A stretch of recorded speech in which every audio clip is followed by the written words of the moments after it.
People's Channel, Britain's news channel.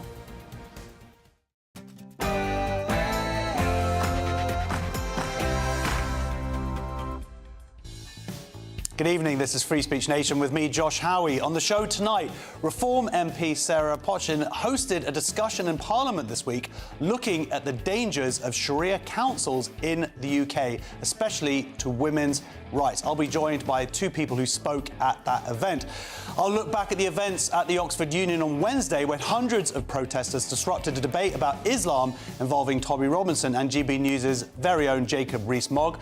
Also, we'll be hearing from the artist who was barred from her own exhibition and reported to the police for her views on children going through gender transition. And after all the recent talk about two-tier policing and anti-white racism, we'll discuss a shock new report that says the Equality Act should be scrapped. And we've got comedians answering some crazy culture developments from our live studio audience. But first, the news with Sophia Wensler.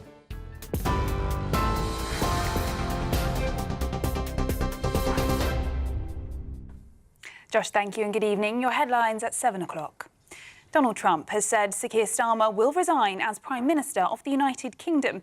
Taking to Truth Social, the US President said Sir Keir failed badly on immigration and energy. It comes amid reports Sir Keir Starmer will step down as Prime Minister as early as tomorrow in the wake of Andy Burnham's win in Makerfield. Speaking to GB News this morning, the Business Secretary, Peter Kyle, refused to rule out the possibility that the Prime Minister would resign on Monday. I rule out it's not going to rain in London tomorrow. You know, I'm not going to do the ifs and buts. I'm a Secretary of State speaking on behalf of government, but what I can say is that, you know, he is making decisions based on what he believes was in the best interests of the country. Sir Keir Starmer has said he will fight any potential leadership challenge, while Number 10 said this morning his position is unchanged and the Prime Minister is getting on with the job. US and Iranian officials have started direct talks in Switzerland after signing an initial agreement to end the war last week. US Vice President J.D. Vance said we've made great progress in the last few hours. It comes as the Iranian military said it had closed the Strait of Hormuz again over Israel's attacks on southern Lebanon, something the US disputes. Meanwhile, Donald Trump has threatened to hit Iran very hard again if it does not stop its proxies in Lebanon. The train driver who died in the train crash near Bedford has been named as Sean Burton. It comes as Network Rail said the fatal train crash that left 100 injured was a tragic, isolated incident. The company announced rail services will be disrupted until June the 28th, while a complex recovery operation to remove the damaged trains and carriages from the track continues. 28 people remain in hospital, with 9 of them in a critical condition after 2 East Midlands railway services to London St Pancras collided on Friday evening. The UK looks set for the hottest June on record. A 4-day extreme heatwave warning has been issued for Britain as the country braces for record-breaking temperatures this week. The Met Office said the heat is expected to peak at about 38 degrees on Tuesday and Wednesday, sparking travel warnings, health alerts and concerns for vulnerable people. The Prince of Wales has been praised as the best papa in the world by his wife and children as they celebrate his 44th birthday and Father's Day. Kensington Palace shared an image of Prince William with Princess Charlotte at Trooping the Colour to mark the occasion, telling him, "We love you very much." Those are the latest GB News headlines. Now it's back to Josh. Tune into GB News Radio wherever you are. Online, on DAB digital radio, on TuneIn, on Radio Player, on Nation Player and on your smart speaker. Just say, play GB News.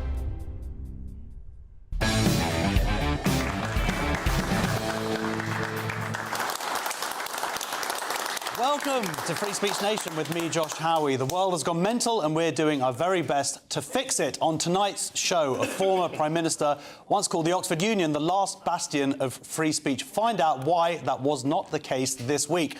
I'll tell you why a controversial trans activist organisation could go bankrupt thanks to Donald Trump. We'll talk about the high street chain that seems to care more about what you think than selling you its products. And of course, myself and my fantastic comedians will be answering some questions from our wonderful studio audience. But first, the contentious topic of Sharia councils in the UK reached Parliament this week. A roundtable meeting hosted by the Reform MP, Sarah Pochin, who says that by allowing Sharia courts to exist, the state is effectively sponsoring the abuse of women. Proponents of Sharia law argue that it's a comprehensive framework of ethical living, justice and community equity. And is it worth noting that forced marriage is illegal in the UK and seems to be a form, or is seen as a form of domestic abuse officially? Well, Rafe Hadel Manku and Khadija Khan both spoke at the meeting in Parliament, and they join us now. Big round of applause, please. It's funny. Rafe, I'll start with you. People bring up kind of Sharia law, and I don't think they really understand what the Sharia courts are, how many there are in the UK. And it's interesting going along to this talk because I never appreciated the kind of threat to women's rights that it represents. Yeah, so Sharia law basically is a medieval system of law based upon interpretations of the Quran, the Hadith, which are the sayings of Muhammad and what other scholars have said. And they're used to govern things like the criminality, the inheritance law, family law, all sorts of things which normally you would expect the one British law or the law in England and Wales to look after. And unfortunately, it's being used as a tool of oppression and victimization and abuse of women. And I would say it is the single greatest threat to women's rights in this country is Sharia law. We've had terrible cases of women being told to go back to their abusive husbands. They've condoned wife beating. They've said that there's no such thing as marital rape, that a man can do whatever he wants to his wife. Women have lost custody of their children because under Sharia law, custody goes to the father, not to the mother. Inheritance rights, also women get less. It's a very, very, very... people say, well, it has no legal force or authority in the country. That doesn't matter because within those communities, women are pressured by culture, by community and by society to get involved and obey these rulings. And amazingly, Channel 4 found that 60 to 80% of Muslim marriages in this country are not civilly registered. They're purely Sharia law. So a woman has no recourse to the state to help her out in these situations. And I would say we've had, 25 years, 30, 40 years of politicians proudly talking about women's rights and passing laws to defend women, embracing the Me Too movement, whilst willfully turning a blind eye to the oppression and abuse of Muslim women in this country, which I think is a national scandal. Absolutely. Well, Khadija, you yourself, you grew up in a Muslim country in Pakistan. Coming over to the UK, do you see that hypocrisy that Rafe's talking about, how supposedly this is, we live in a society of women's rights and women's equality, yet these systems parallel are allowed to exist? As Raf said, that these Sharia councils, they are not court. They hold no statutory authority under the British law and they cannot override UK legislation. But in reality, they work actually as religious courts where decisions are made, and these decisions are entirely based on Islamic laws, tradition and ritual, which are inherently discriminatory and unjust toward women and girls.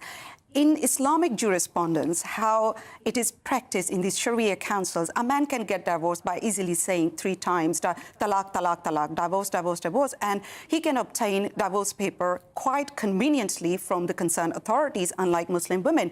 The Muslim Law Sharia Council UK's website clearly states that only husband has the right of talaq, means divorce, unless stated otherwise in marriage contracts. Now, it is widely known phenomena within the community that Muslim women, they are discouraged to determine their right to get divorced in marriage contracts because it is deemed immodest and it is deemed not respectable enough for a noble lady to think of divorce before entering the marriage. And then there is a khula, which is women-initiated divorce process. And this process entirely determined by the mutual agreement between the husband and the panel of Sharia judges.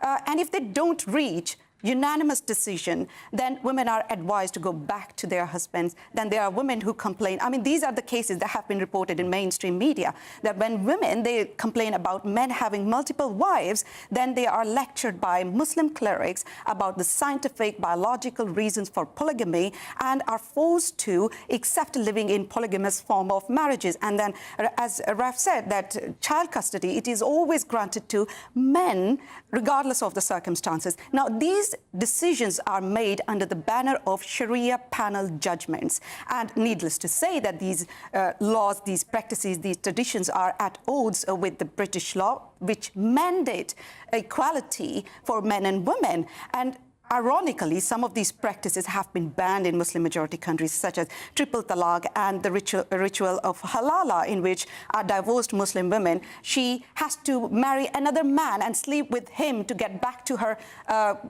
first husband. But it is still in practice here in Britain. I think evidence after evidence from the UK and elsewhere in Europe has shown that these religious arbitration bodies function primarily as a means of exercising control over women's sexuality and autonomy. I think these laws, these are anti-women laws, and they have no place in modern-day Britain. Yeah, well, this is it. They've got no place. They don't fit into the values that we hold within a Western liberal democracy, yet they very much are in place, right? And I believe that the actual number of these Sharia councils is growing, and we don't know how many there are. We have no oversight of them.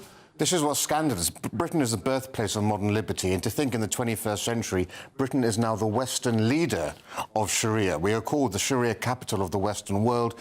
People from the Muslim community here go to Canada and elsewhere to set up Sharia councils there. And we don't know how many of these councils there are. We've been told 85 for years, but it's many, many more than that. And this is the key thing. There is no one thing called Sharia law. The Sunnis have their version, the Shia have their version, then you've got all of these different tangents.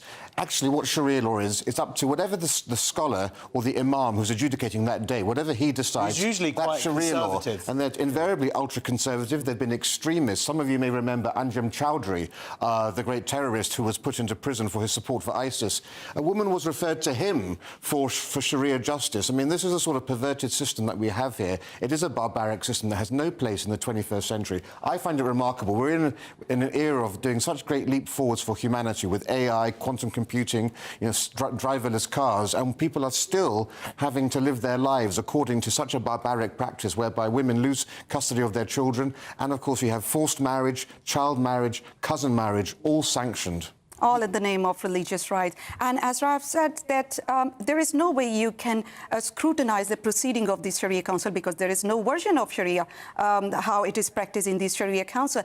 And it is actually out of question to regulate these Sharia councils, because the UK Home Office, they have already rejected a proposal to regulate these Sharia councils in 2018. And if you talk about self-regulating, that when prominent female Muslim politicians, they give us lectures about how Sharia councils can coexist with British law, or how we should engage constructively with Sharia council and Sharia council proceedings. I think it's a hope against hope. So how we are going to scrutinize proceedings of Sharia councils when there is no mechanism whereby we can do that? So I think these politicians, these authorities, they need to stop walking on eggshells. They need to stop tiptoeing around this issue. They need to stop being complacent about religious misogyny, religious prejudice and bigotry toward women and girls.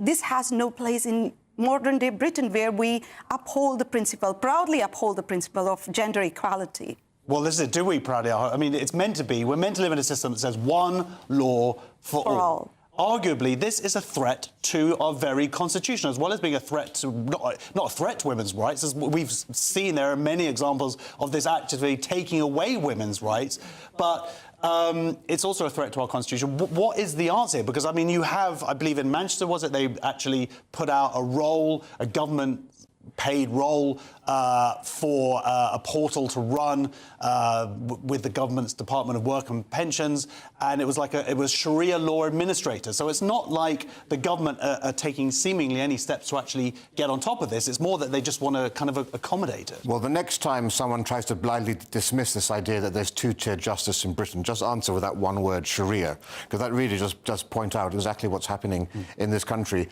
And you're absolutely right. There needs to be ways to enforce this. So, for example, example, we have the highest number in the whole of the Western world of Muslim women who are married without any civil registration of their marriage. That should become a criminal offence. If you have a Sharia marriage but no civil registration, that should be a criminal offence. No benefits, right? A lot of these communities depend upon benefits, because this is also a national security issue as well as a constitutional issue. There should be one law in this country, one law in England and Wales, one law in Scotland, one law in Northern Ireland. Everybody's equal under the law. And what are we saying? Are we saying that all women are not entitled to the same legal protections, that all women aren't entitled to equal justice under the law? But crucially, of course, we know that segregated communities, Muslims who live in those communities, are more likely, far more likely to support terrorism and extremism. So Sharia is a way of actually enforcing and enabling people to live a separate lifestyle from mainstream Britain. So we need to view it as a security threat and a threat to our democracy, not just as a women's rights issue, of course, which it also is. And I think it doesn't get anywhere near enough attention along those lines. Well, finally... It's just one thing, that any system that is based on Sharia can never grant women equal rights. That is why progressive movement in Muslim-majority countries, they are moving away from Sharia and embracing liberal democratic laws, such as in Tunisia. They have passed a law that permits women and men equal share in inheritance. Female politicians in Pakistan, they are trying and striving to raise age of marriage for girls to 18 years, and these things are in stark contrast with Islamic laws, but it is still happening in Muslim-majority countries. If it is happening there, I don't see any reason why these questions regarding marriage, divorce, child custody, polygamy, and other cultural form of harm cannot be determined by one law, that is British law, and not by so-called religious laws. Well, that seems to be the answer. And very quickly, Raf, is in terms of, like, we've got the Beth Din, which is and a lot of people go, well, what about the Beth Din? The Jewish community has that. I think there's 3 of them in the UK. And they essentially deal with marriages, by the way, which you have to get married by civil law before they actually will then grant the religious marriage. But also it operates under the condition that the law of the land is the law. That's a very explicit thing to say. And also with everything goes within the sort of secular bounds of the Arbitration Act of 1996. This is how the Beth Din operates. Is that like the first step for these? First of all, I guess that these Sharia councils need to be identified. And secondly, that there needs to be this put forward legislation that they operate under the law of the land. Yeah, fundamentally, that needs to be the case. I don't think there should be any Sharia law in the country. I just think the time has come when we need to assert the primacy of British culture and British law. We need to have one umbrella identity that brings all people together. But at the same time, yes, and I think there should be things like hotlines for women to call to be able to report, because that's the problem. It's like a multi-headed hydra. We don't know how many of these Sharia councils there are. We need women to feel brave enough that they can anonymously report who is taking part in these and where these things are actually happening. Absolutely. Well, a government spokesman said there is one law for all of the UK and Sharia law has no jurisdiction. This government is committed to tackling all forms of abuse and violence against women and girls while ensuring our legal system is fair for everyone. And in regards to the Manchester Sharia law administrator role, the employer was an independent-based charity, not a government role, which was pulled following a backlash. A big round of applause, please, to our 2 guests, Raf and Khadija. Later this evening, I'll be talking to the co-author of a new report which calls for the Equality Act to be ripped up. But next on Free Speech Nation, our comedians are going to join us in the studio for this week's hottest culture questions. Don't go away. See you in 2 minutes.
Bold. They are under no illusion. Ray. Are you a human trafficker? Boundless. I've had enough of the nonsense, and I'm not afraid to say it. Don't get us on the BBC. Every weeknight, I tear through the headlines. The smell of gasoline. Should we be worried about it? From Westminster madness to cultural war chaos. What I'm going to do now is they are throwing things out the car as we speak. Get ready, Britain. Here we go. Patrick Christie's tonight, weeknights from 9 p.m, only on GB News, Britain's news channel.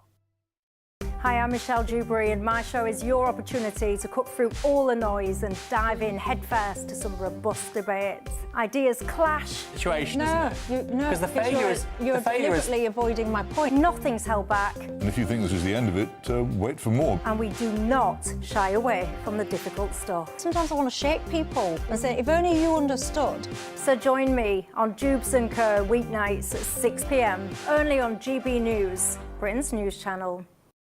Westminster's full of talk, but out here, it's the real world. Am I allowed to talk No, now? that's it. This is where it matters, real people and real lives. That's what politics is all about. In fact, has Trump made a good start? No. Straight answers, no spin, and just a couple of pints. How many fingers have I got up? About 10. So join me for Lee Anderson's Real World every Friday at 7 p.m, only on GB News. The People's Channel, Britain's news channel. Welcome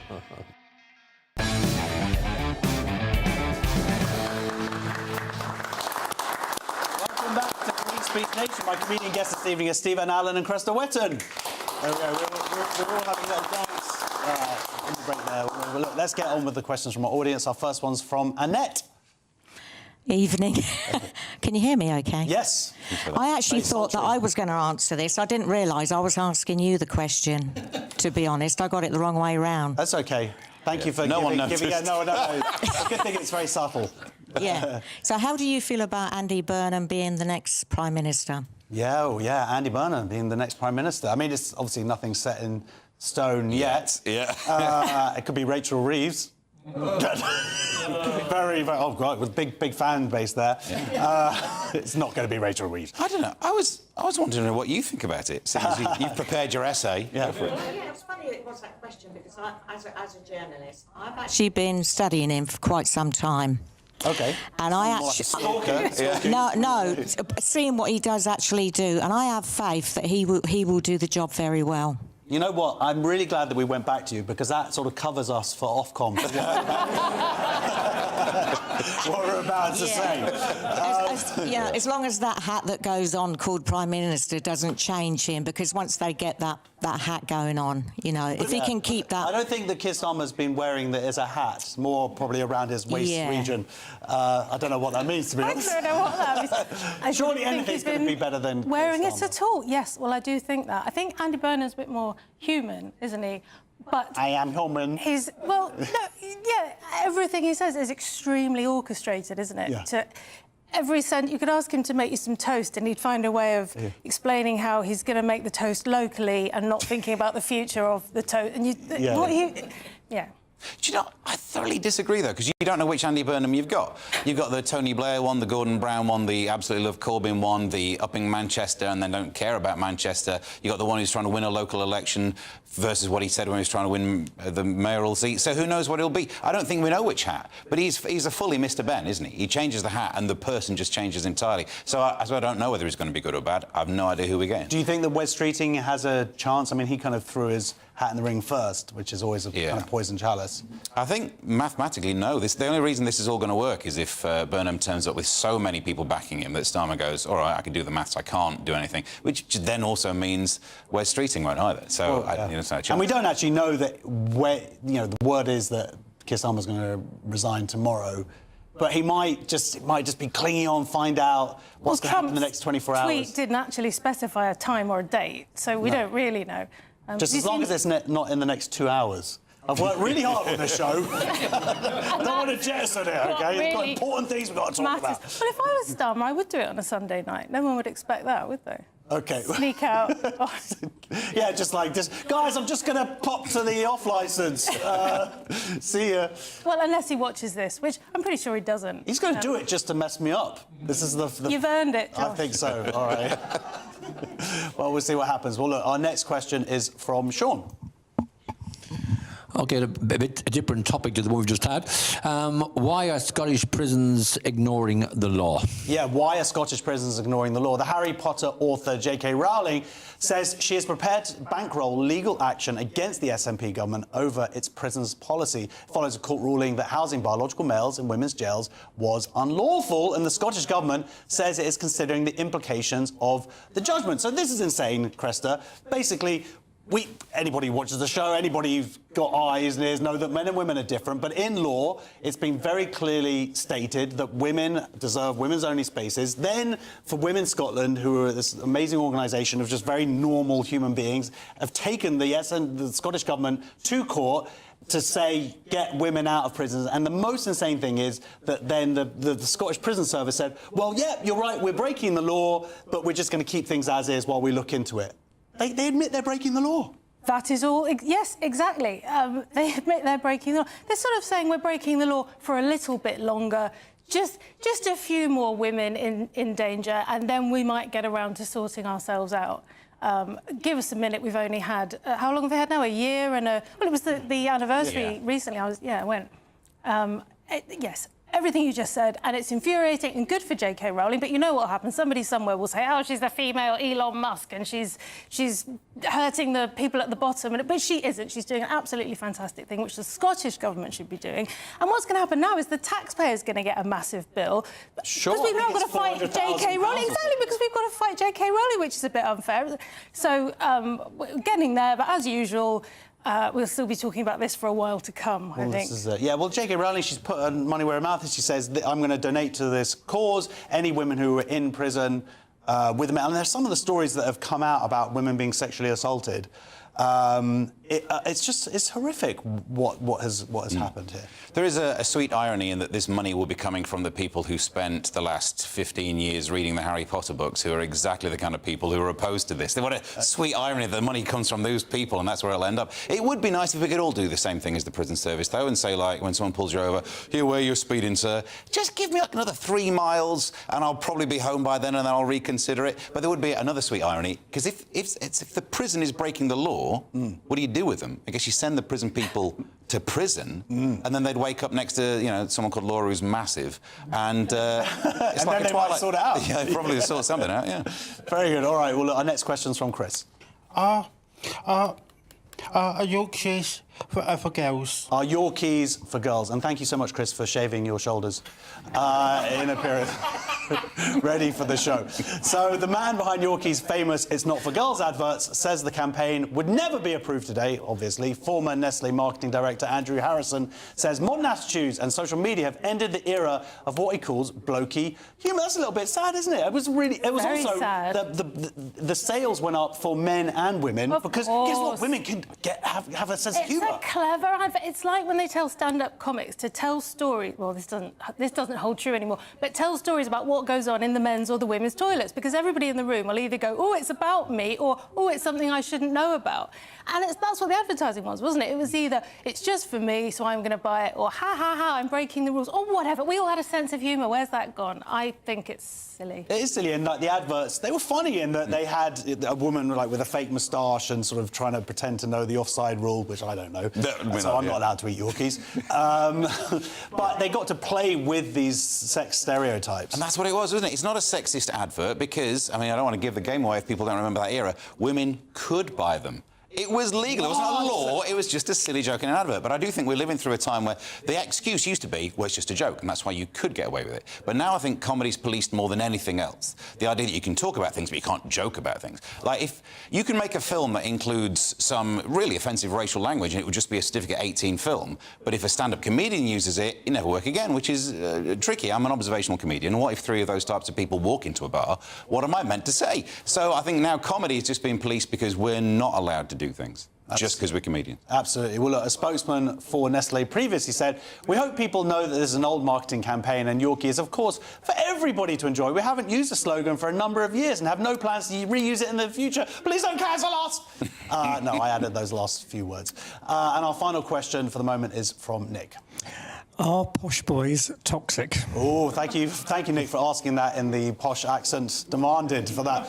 Are posh boys toxic? So Harrow School is launching a new programme to tackle toxic masculinity and influence, and the influence of online misogyny. The prestigious boys' school, where fees cost more than £61,000 a year, says it will examine the manosphere and teach pupils about respectful relationships. Cresta, would you date someone from Harrow? Are they too toxic for you?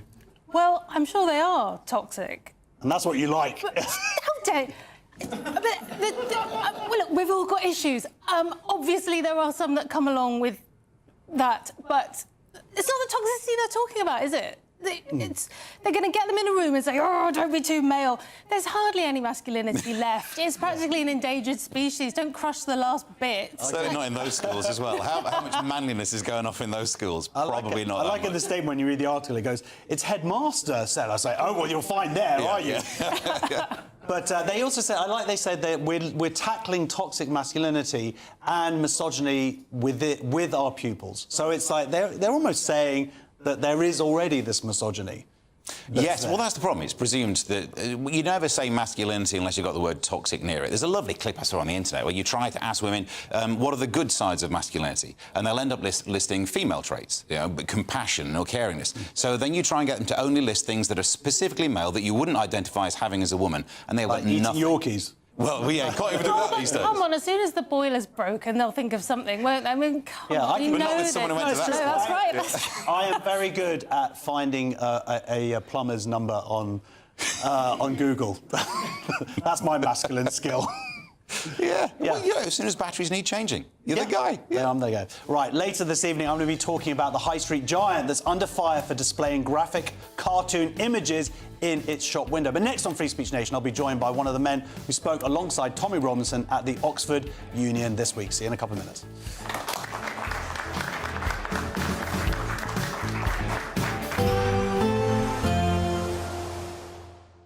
Can't wait to get in that sea. Lovely and warm. Just like the feeling of having great travel insurance. All Clear Travel Insurance sponsors GB News Travel Destinations Forecast. If you think it's getting hot across the UK over the next few days, it's even hotter over parts of Europe at the moment. Quite widespread heat warnings in force, as certainly inland areas of parts of Spain and France could be hitting 40 degrees plus. Around coastal regions in the Mediterranean, it will be a touch fresher, allowing for a little bit of a respite, but certainly there'll be plentiful amounts of sunshine with high pressure in charge, although the heat and humidity may just start to spark off a few thunderstorms as we do head throughout the week. All Clear Travel Insurance sponsors GB News Travel Destinations Forecast. Good evening. Welcome to your GB News weather update from the Met Office. As we head into the new week, it's turning hotter, it's turning more humid, and we've already got an amber extreme heat warning in place from Monday across the southern half of the country.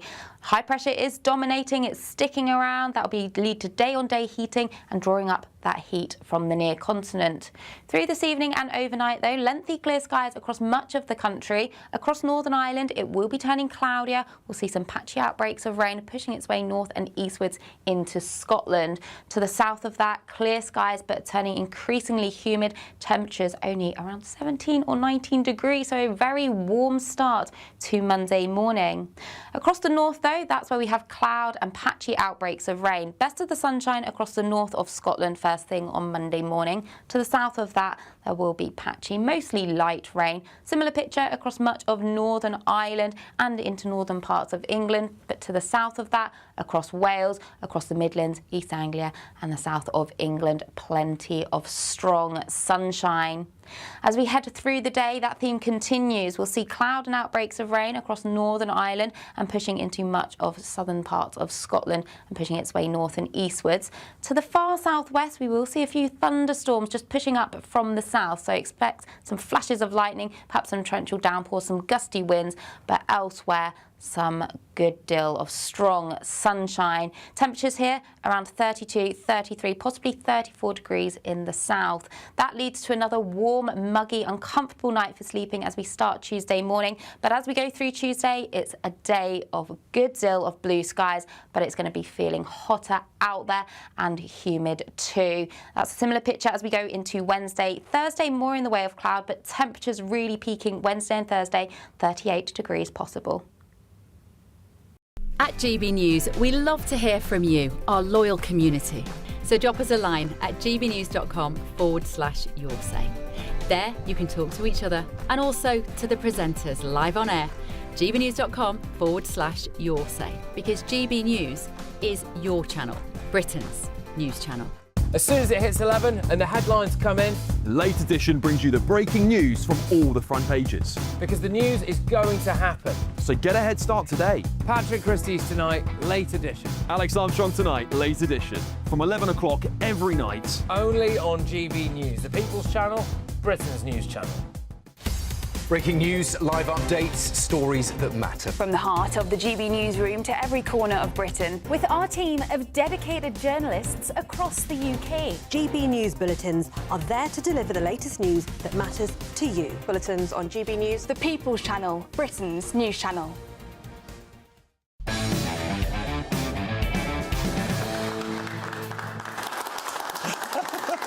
Welcome back to Free Speech Nation. The Oxford Union was founded in 1823, and the former British Prime Minister Harold Macmillan once called it the last bastion of free speech. But this week, protesters demonstrated against an event featuring the, well, it says here far-right activist Tommy Robinson, right-wing activist. Well, we'll discuss that in a second. They stopped hundreds of people getting into the union, including one of the speakers in a debate entitled "The West is Right to be Suspicious of Islam." The broadcaster Jonathan Sacerdoti took part in the debate at the Oxford Union, and he joins us now. Big round of applause. It's interesting because Tommy Robinson is described invariably as a far-right activist. I don't know what his actual politics are in terms of, you know, he might want to sort of renationalise the railways or something. In terms of, like, his issues seem to be particularly with Islam as an ideology, and that is what this debate was about. If you could just fill us in. I read a sort of update, an article you wrote about it. It sounded fun. It was, I mean, if it weren't so serious, it would be hysterical. The event itself was organised by the Oxford Union's first female Palestinian Muslim president. I mean, I'm not sure how specific you need to be a first anymore, but that is who organised it. She wanted the debate about Islam to be held at the Oxford Union. So for that, she had many people's admiration. And then many people tried to cancel it because she invited Tommy Robinson to speak in that debate. Now, I think that's a brilliant choice of speaker, because Tommy Robinson is someone who's made a career over 20 years or more of speaking on exactly that topic, suspicion of Islam in the West. In fact, he's, I would say, an anti-Islam campaigner. But in my opinion, from interviews I've done with him that are available on YouTube, from conversations I've had with him, from pretty much everything I've seen him say or do in interviews for all of that period he's been in the public eye, I felt that he actually demonstrates quite a good, strong command of the arguments and of knowledge towards his opinion. Now, I was going there to speak as well. That doesn't mean that I was going there to agree with everything Tommy Robinson has ever said or done. But I happen to think that the team that was me, Lawrence Fox and Tommy Robinson put together a very strong argument, that we put it there, and that it was very hard, if you were in that room, to think that the other side, in my opinion, intellectually, were more logical or beat us on that. But all of the debate became about Tommy Robinson, and there were protesters outside. The police tried to stop it. Local religious leaders tried to stop it, all because of Tommy Robinson. And a lot of the audience couldn't get in, right? So as a result of the protesters and the police's rubbish behaviour, they said it was going to cost them £80,000 to police it. But, I mean, it was a few hundred protesters, no more, and the police were just completely That's a lot of hair dye, by the way. There was, and a lot of purple hair. Yeah, and there was, you know, when you look at the police that turn up to some protests and the police that turned up to that protest, again, it's very hard to say that there isn't two-tier policing. These were police in, like, high-vis vests and like cloth baseball caps, rather than riot gear and the like. And yet this crowd blocked the streets so that the students who had decided they wanted to come to this event to hear the debate could not get in. So only the people who'd got there very, very early before the protesters. So I would say it was about half or a third full, and it probably would have been completely rammed, obviously because I was speaking there. But the point is that it was good that we carried on, and the debate was an important one, and I think that we had it. And I think it's encouraging that they didn't cancel it. No, they didn't listen to the critics, and they said, you know what, we're a debating society. Some of the people here are contentious. This is a contentious topic, but we're going to go ahead with it. Now, arguably, that is a very positive sign about the state of our youth and academia. How did they actually respond in the debates itself? Because there was something quite funny. We haven't seen the videos yet, but there was a stunt that you pulled, shall we say. So hopefully the videos will be out in a couple of weeks, is what I've been told by the Oxford Union, and they will release all the speeches, hopefully in their entirety. Last time they somewhat edited some of them, last time I was there, and there was a lot of pressure to put out the full speeches. I look forward to seeing them, and I hope other people get to see them, and all the people that couldn't get into that room will. Yes, we did a few things on our side. Lawrence Fox and I had come up with this idea that he'd wanted to show a cartoon of Muhammad, but also didn't want to get killed. So we came up with a strategy where he would put it in an envelope and show them the envelope, and that throughout the speech he would mention that he has this cartoon in the envelope. Of course, everyone knows that the Charlie Hebdo journalists got literally killed for the cartoon of Muhammad, and plenty of others as well. And then towards the end of the debate, when he was about to take it out, Jacob Rees-Mogg, who was speaking on the other side, and also the president herself, who had held this debate, all tried to stop him being able to do it with everything they could muster. And in the end, he did pull out the picture, and it wasn't a cartoon of Muhammad, it was a cartoon of Jacob Rees-Mogg, who apparently in this country you are still allowed to mock, and everybody sighed with relief and laughed. But this, I think, proved the point. The fact that they desperately tried to stop the cartoon being shown showed that even the people on the other side were 100% suspicious of Islam, because they were terrified of what would happen if it were offended by showing a cartoon of their prophet. And similarly, I listed in my speech all the many ways Islam has entered into our Western lives as non-Muslims. The numerous terror attacks, from 9/11 to 7/7, to the Batley Grammar School teacher, to Lee Rigby being beheaded in the street, to Salman Abedi at the Manchester Arena bombing. All of these things had happened during just my lifetime, and the fact is that however many good parts there are towards some people's Islam, some people's Muslim faith, there are also many ways in which Islam still enters into our lives, which is incredibly destructive. And unless they are willing to discuss all of those things, and unless Western people feel safe from those threats, then of course it's natural for people in the West to be suspicious of the faith and of the ideology, not necessarily, of course, of all of the people who follow it. Well, speaking of those threats, there was a court case this week, I believe.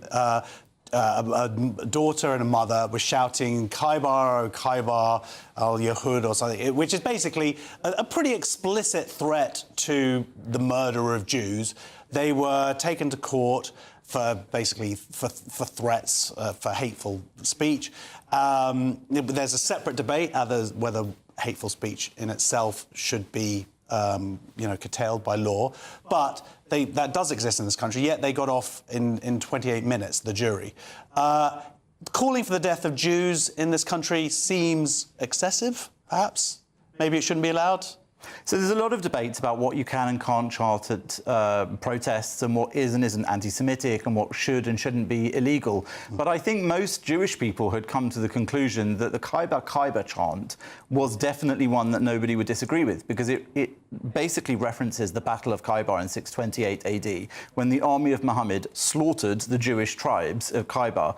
And the chant is used basically since around the 80s to threaten Jews. It's literally Khaybar Khaybar, the army of Muhammad is coming back. And so the point is that it's literally referencing a time in Islamic belief and history when Muhammad's army slaughtered Jews because they were Jews, and it's saying that Muhammad's army is coming back. So this is a death threat on the streets to Jews in the West, in the UK. And by the way, these two people were doing this a few weeks after the October the 7th attacks. So as far as I understand, the armies of Mohammed did come back and murdered over 1,000 Jews. So this to me is a massive miscarriage of justice, that these people are not only let off, but there's now this symbol sent out. And this chant is a rallying chant. There is no doubt about it. That's the only reason people use it. It's Khaybar Khaybar, reference to Yahud, the Jews, not the Zionists, not Israel, Yahud. Okay. So it is a death threat to Jews. Wow, well, that's great that people, and that's me being sarcastic, it should be said. Anyway, big round of applause, please, Jonathan Sachadoti.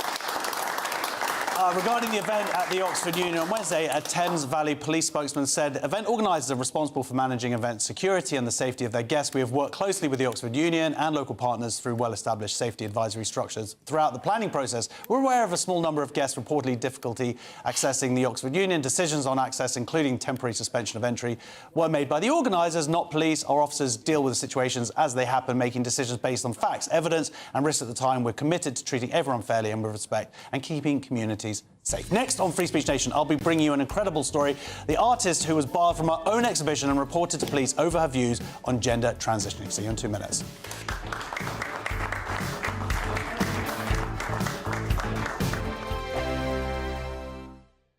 This is GB News, Britain's news channel. Which of us doesn't like a puffin? Which of us doesn't like a dolphin? I mean, come on, we love these creatures. I bet your fellow guest loves them. Let's ask him, shall we? OK. Rafe, how do you feel about dolphins? Yeah, there's nothing uniquely British about the dolphin. There are very few uniquely British species. And the key point here is that it's young nations that use flora and fauna. Nations with a proud history and legacy, such as Britain does, we celebrate our past, we celebrate our great achievements. Banknotes are a symbol of national identity, and they are symbols of sovereignty. They rank right up there with the flag, the crown, with our coat of arms, and our honour system as symbols of the British nation. We live in an age now where people are so ignorant of history. Banknotes are one of the very few occasions when people actually get to be introduced to historical figures and learn about them. GB News, the People's Channel. GB News Breakfast, every day from 6 a.m. He or she is obliged to write an equality impact assessment for every single policy that Kingston Council does. This person has come up with something which is simply true. Women do more domestic tasks than men. Women like to look nice. This person has stated something true. For this, the Kingston Council has now, and I'll read it out, they've apologised. They've issued a statement. Guess what? They've launched an investigation. And now they're going to review their procedures. I mean, this is a woke doom spiral. And it's the faster we can get away from these equality impact assessments, the public sector equality duty that drives all this, the better. The People's Channel. This is GB News, Britain's news channel. Dorothea, how does it feel being here today, joining other veterans? Everybody was so friendly in those days. We had one purpose in life, which was to free the world from Nazism and to get on with enjoying life. And it's so nice now that still looking to see if any of us are left, poor old dears, so they can say thank you and we can get together and talk about it. After the war, you simply didn't mention it. It went out of everybody's consciousness. GB News, the People's Channel.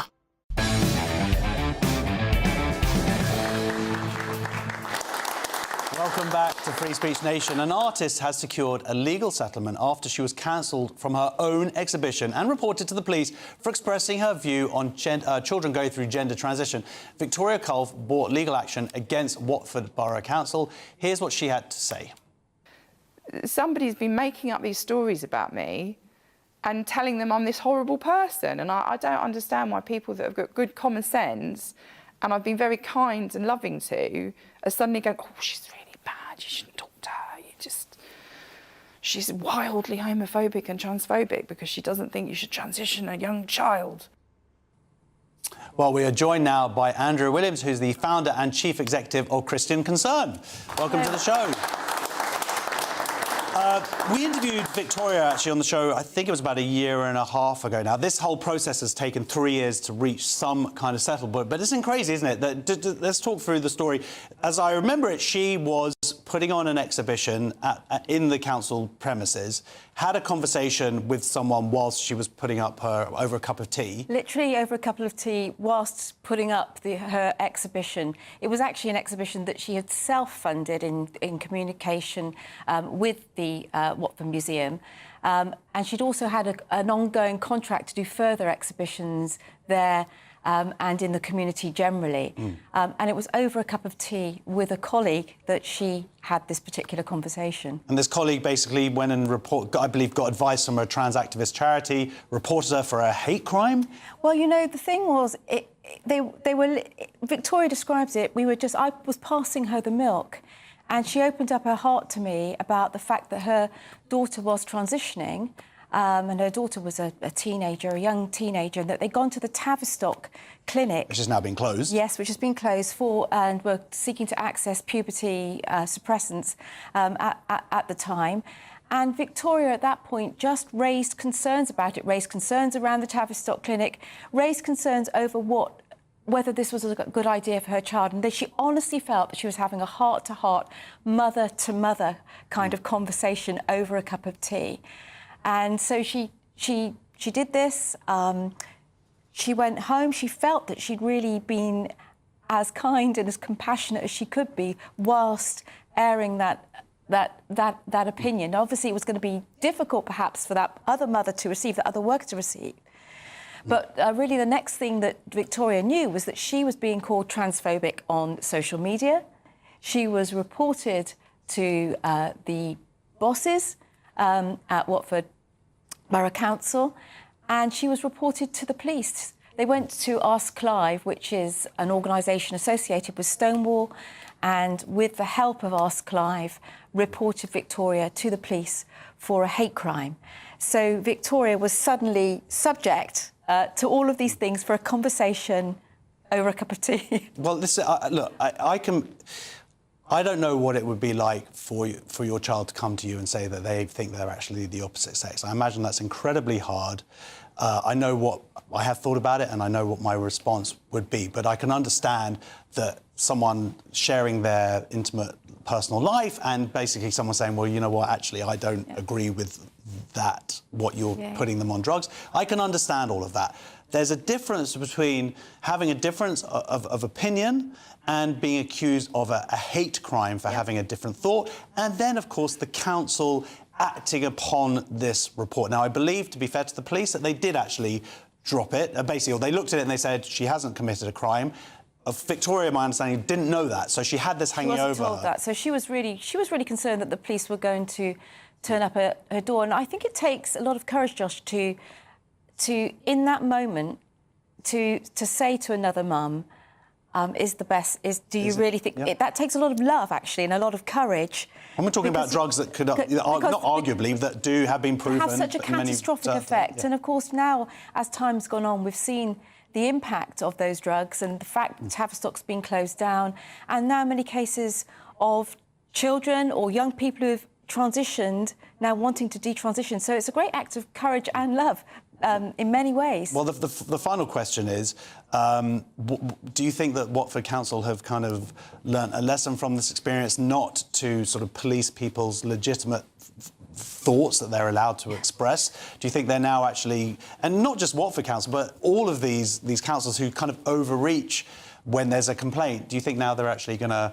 get the message? Well, I think that thanks to GB News, thanks to organisations like ours and many others that are now, that the climate is changing, and the council has settled with Victoria, and they have made a public statement to say that Victoria's views, which came out of her Christian faith, that those now are to be respected.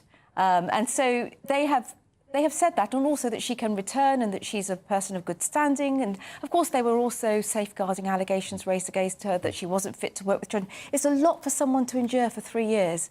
The expression we use most on this show is the process is the punishment. Absolutely, and that's what we've seen. 3 years of somebody's life with this hanging over them. But how this week there's been settlement, and let's hope that means that councils now know that they can't put other people through 3 years of this kind of. Well, I'm sorry that happened to Victoria. Congratulations on her success. Congratulations on helping her. Big round of applause, please. Andrew Williams. The statement from the Watford Borough Council says the council acknowledges that this is a complex and sensitive subject, and it respects that people hold a range of deeply held views about it, including those expressed by Mrs. Culf. The council now wishes to make it clear that it has no animosity towards Mrs. Culf and would work with her in the future as a community artist. Well, that is the end of the first hour on Free Speech Nation. Don't go away. Plenty more to come between now and 9 o'clock. You don't want to miss it. See you then. Expect warm spells with the odd rude interruption. Box Boilers sponsors the weather on GB News. Good evening. Welcome to your GB News weather update from the Met Office. As we head into the new week, it's turning hotter, it's turning more humid, and we've already got an amber extreme heat warning in place from Monday across the southern half of the country. High pressure is dominating, it's sticking around. That will lead to day-on-day heating and drawing up that heat from the near continent. Through this evening and overnight, though, lengthy clear skies across much of the country. Across Northern Ireland, it will be turning cloudier. We'll see some patchy outbreaks of rain pushing its way north and eastwards into Scotland. To the south of that, clear skies but turning increasingly humid. Temperatures only around 17 or 19 degrees, so a very warm start to Monday morning. Across the north, though, that's where we have cloud and patchy outbreaks of rain. Best of the sunshine across the north of Scotland first thing on Monday morning. To the south of that, there will be patchy, mostly light rain. Similar picture across much of Northern Ireland and into northern parts of England, but to the south of that, across Wales, across the Midlands, East Anglia and the south of England, plenty of strong sunshine.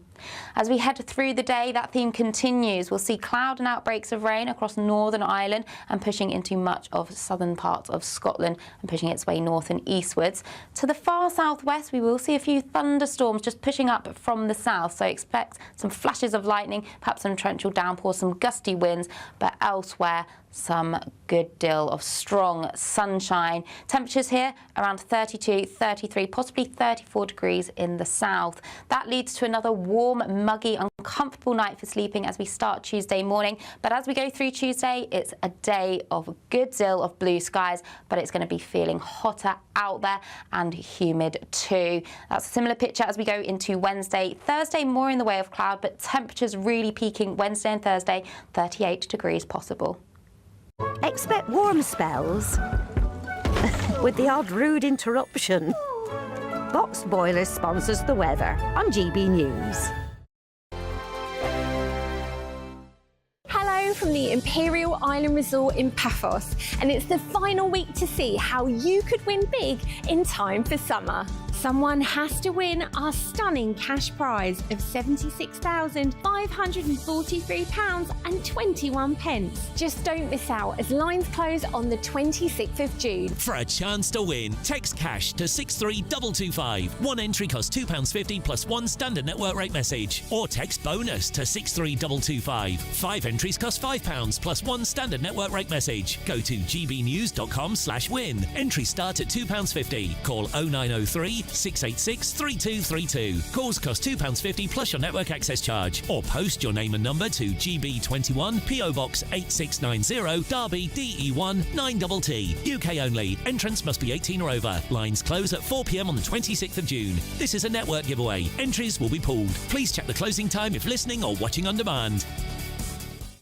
Hi, I'm Michelle Dewberry, and my show is your opportunity to cut through all the noise and dive in headfirst to some robust debates. Ideas clash. Situation, isn't it? Because the failure is you're deliberately avoiding my point. Nothing's held back, And if you think this is the end of it, wait for more. and we do not shy away from the difficult stuff. Sometimes I want to shake people and say, if only you understood. So join me on Jubes & Co. weeknights at 6 p.m. only on GB News, Britain's news channel. Exciting news. Every Friday, my Patrick Christie's Tonight Show is going to have a twist to it. We're welcoming some special guests. You. That's right, on Fridays, I'm going to be doing my show in front of a live studio audience because this show is about you and what you have to say. It's going to be the same big debates, same big topics, same big opinions. But every Friday night at 9 p.m, you are invited to come on down to Patrick Christie's Tonight to be a part of the action. Only on GB News, the People's Channel, Britain's news channel. From the school run to the home run, watch a new show for all of Britain. So he can say whatever he wants. A straight talking show where all voices are heard.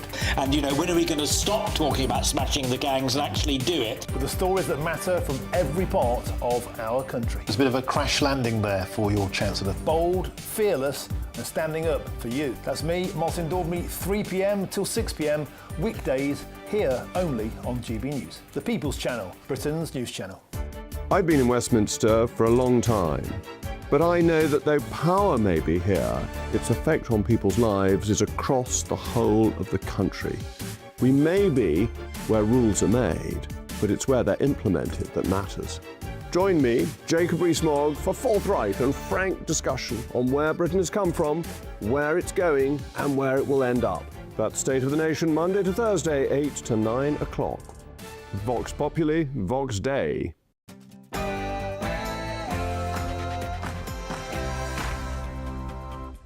Happy Father's Day. Oh, gosh, Happy Father's Day, we were just saying. Welcome back to Free Speech Nation. Let's have a little round of applause. I like that, Happy Father's Day there. I got woken up, it was better this morning. I got a big chocolate bar and a mug, whereas last year my kids gave me a book on anger management. That's a true story there. So we got lots more to come up between now and 9 o'clock. After all the recent talk about two-tier policing and anti-white racism, we'll discuss a shocking new report that says the Equality Act should be scrapped. And I'll be talking about the controversial cartoon image that one high street giant has stuck in a shop window. And we'll cross live to New York to find out whether a group of trans activists could be about to go bankrupt thanks to Donald Trump. And of course, myself and my fantastic comedian is going to be answering some questions from our wonderful audience. But we'll see you in a few minutes.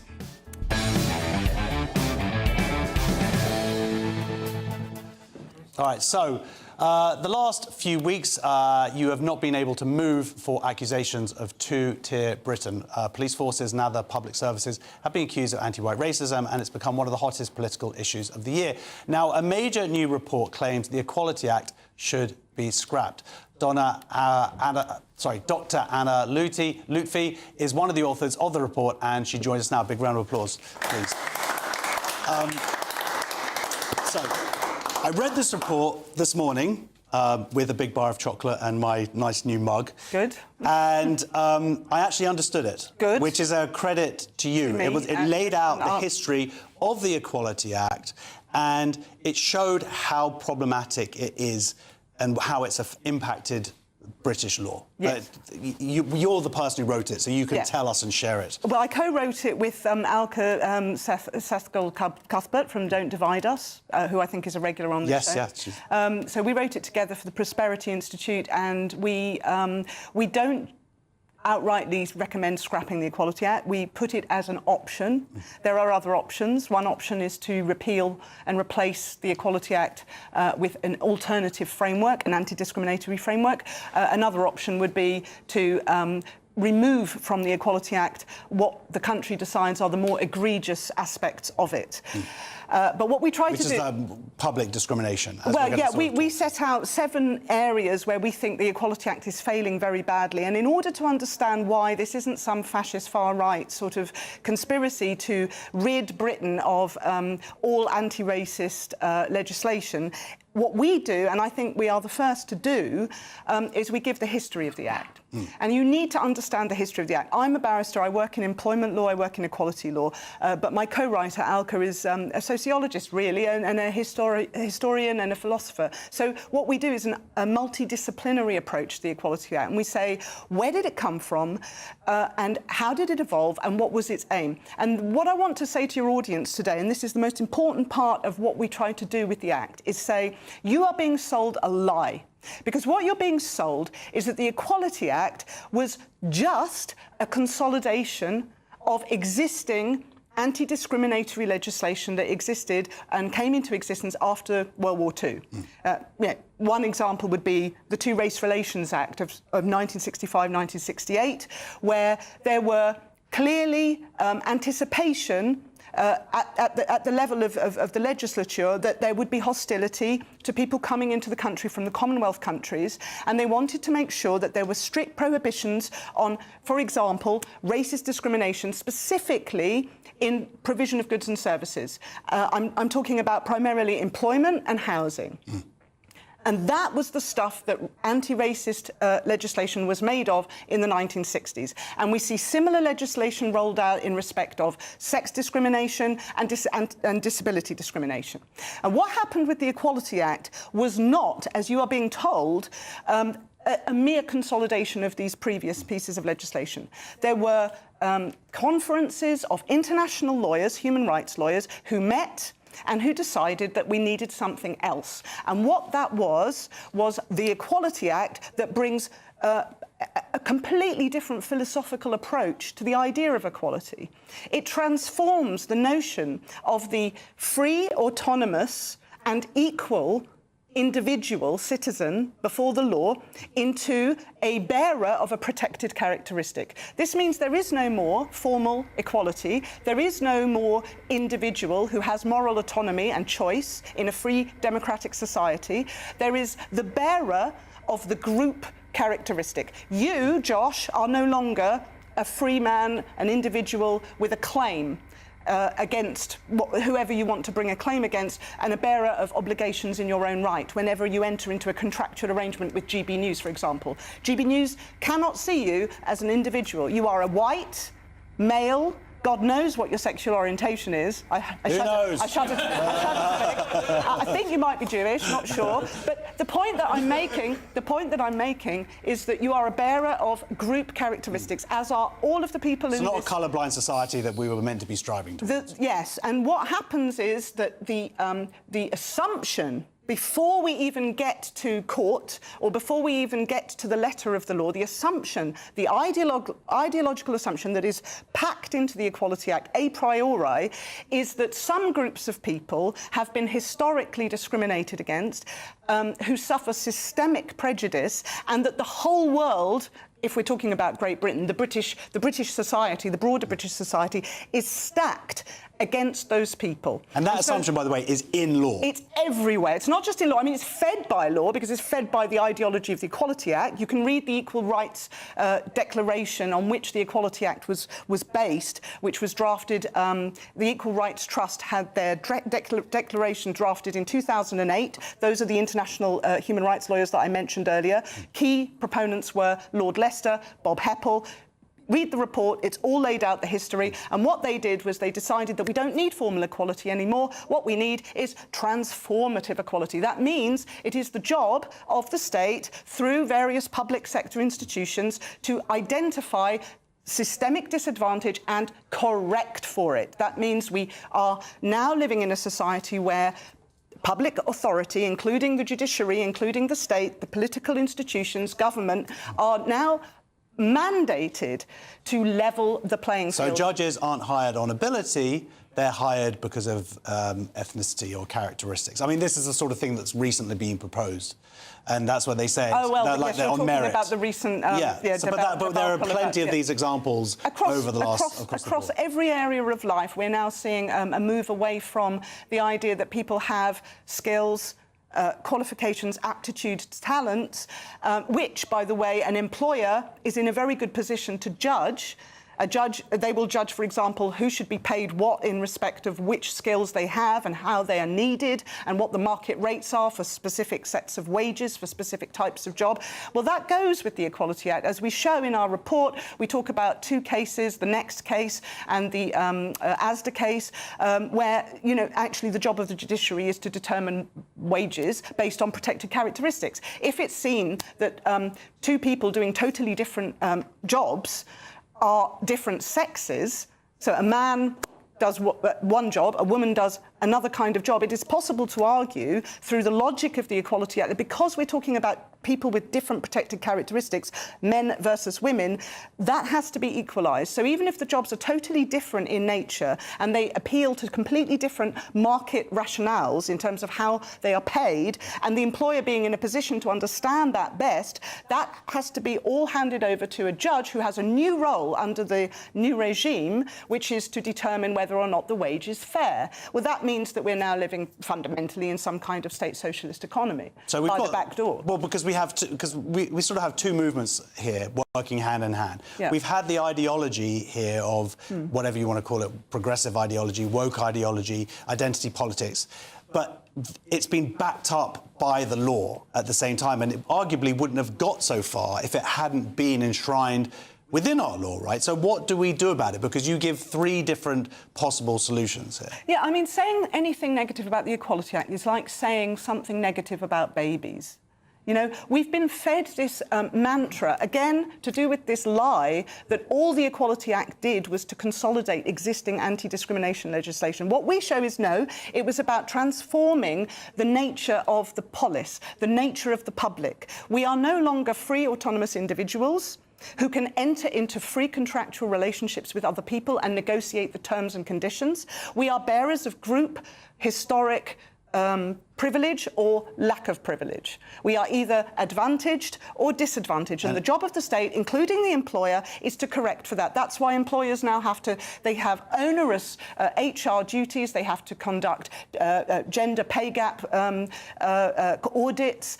They have to hand out training to all of their staff on all sorts of things, including, obviously, diversity, equity and inclusion. And we know that, for example, when it comes to race action, we've seen some of the outcomes of race action plans within the police. And what I would say, and I believe my co-author would agree with me, is that the police officer who stood by and did not believe Henry Novak as he lay dying was actually an exemplary police officer. He was doing what the Equality Act would tell him to do. The diversity and inclusion industry that has been spawned out of the Equality Act basically says that you have to adjust for the fact that some people have historic disadvantage, and it is not your job to interfere where somebody complains about another person's actions if that person is seen to belong to a protected or disadvantaged group.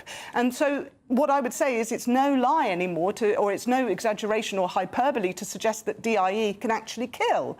And we've seen huge industries, because many employers who are burdened by the onerous demands of meeting the public sector equality duty, where they have to ensure that they are doing the very best they can to ensure an equality of outcome without relying, for example, on individual merit, they will outsource that task to external agencies, charities, campaigning groups, advocates, and we see, for example, Stonewall's rise to prominence on the back of that. So do you think it's going to be enough to get rid of some of the worst parts of the Equality Act in terms of the positive discrimination elements of it? Positive discrimination is the idea. Well, it's actually positive action. And what it says is that, for example, because some people have experienced systemic disadvantage in the past, it is the job of the state and also the employer to correct for that by offering opportunities that would not necessarily be So we have ordinarily... equality, and then we have equality of outcome instead of equality of opportunity. Equality of outcome over equality of opportunity. And that translates into direct discrimination against certain groups of people. And when you complain about it, you're told, well, it's justified under positive action. So what we talk about in our report is how the entire Equality Act is actually a system of how to justify inequality, how to justify unequal treatment, how to justify giving some people favourable treatment over other people. When what it says on the tin is precisely that it's supposed to go against that and prevent that kind of attitude and treat people, you would think, as equal before the law, and that's not what's happening. So do you think the politicians are out there are going to be brave enough to really face this? We all want the same thing. You don't have to be brave, you have to be sane, right? Okay. So all you have to do is accept that politicians who are sane, are you sure? Well, I'm not sure, but I'm hoping still. I think, for example, that people generally are adults. I mean, insofar as they are over the age of 18, they are entitled to act and enter into contractual relationships with other people as adults. We don't need to be infantilised. We are not bearers of protected characteristics. What we want to see is a restoration of common law contractual principles which treat people as individual adult equals. And what we say is that way you can actually mitigate against discrimination for all sorts of reasons. Some people are discriminated against because they're overweight. Some people are discriminated against because they have ginger hair.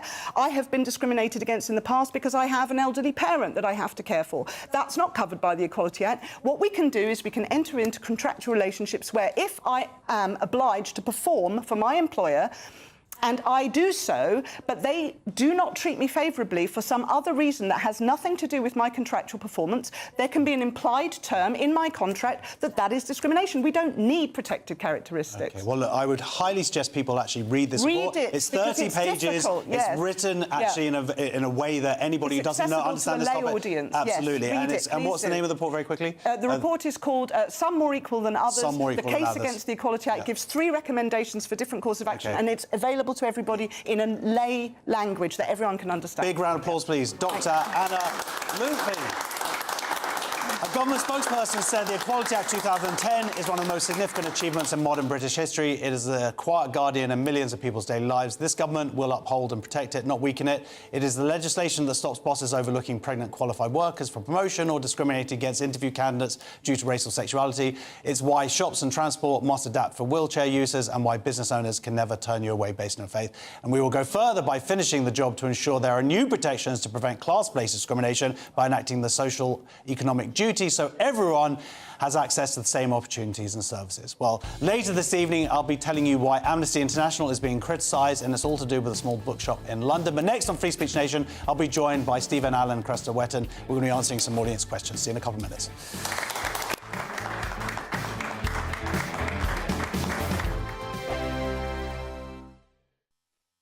You want to know what's really going on in the corridors of power? Labour don't know what to do with you half the time, and that makes you quite lethal in the chamber. Get behind the headlines with Chopper's Political Podcast. Join me, Christopher Hope, as I sit down with the great and the good of British politics. We'll see where this ruling takes us. These are the stories shaping our nation. Chopper's Political Podcast, available now on all platforms. Listen in and stay ahead. 5 hosts, 5 opinions, 5 fearless debates, 5 unfiltered takes on the day's news. 5 reasons not to be anywhere else on Saturday night. This is the Saturday 5. You got me good there. Britain's biggest Saturday night TV show. It's not a bad brand. Yeah. Uncensored. Very, very racy tonight. On the unpredictable. What did she say? Can you translate it for us? And always entertaining. And how can a country go from being led by William Wallace Saturday nights from 6 p.m. only on GB News, the People's Channel. Britain's news channel. You're going to want to stay tuned, trust me. At GB News, we love to hear from you, our loyal community. So drop us a line at gbnews.com/yoursay. There you can talk to each other and also to the presenters live on air. gbnews.com/yoursay, because GB News is your channel, Britain's news channel. Do you trust what you're being told? Good, because neither do I. Those are just facts. I'm Alex Armstrong, and on my show, we'll expose the spin. Well, I want to answer that, because you didn't let me last time, because you always speak over me. The broken promises. To deny that is denying the truth. And the hypocrisy. Needs to stop. You think we can allow? Politics, policy, parliament. Nothing is off limits. No sugarcoating, no fear of offence, just the truth laid bare. Tune in every Saturday and Sunday at 9 p.m. for Alex Armstrong Tonight, only on GB News, Britain's news channel. As soon as it hits 11 and the headlines come in, The Late Edition brings you the breaking news from all the front pages. because the news is going to happen. So get a head start today. Patrick Christie's Tonight, Late Edition. Alex Armstrong Tonight, Late Edition. From 11 o'clock every night. Only on GB News, the People's Channel, Britain's news channel. Hi, I'm Michelle Dewberry, and my show is your opportunity to cut through all the noise and dive in headfirst to some robust debates. Ideas clash. Situation, No, isn't it? no, Because the failure is you're deliberately avoiding my point. Nothing's held back, And if you think this is the end of it, wait for more. and we do not shy away from the difficult stuff. Sometimes I want to shake people and say, if only you understood. So join me on Jubes & Co. weeknights at 6 p.m, only on GB News, Britain's news channel.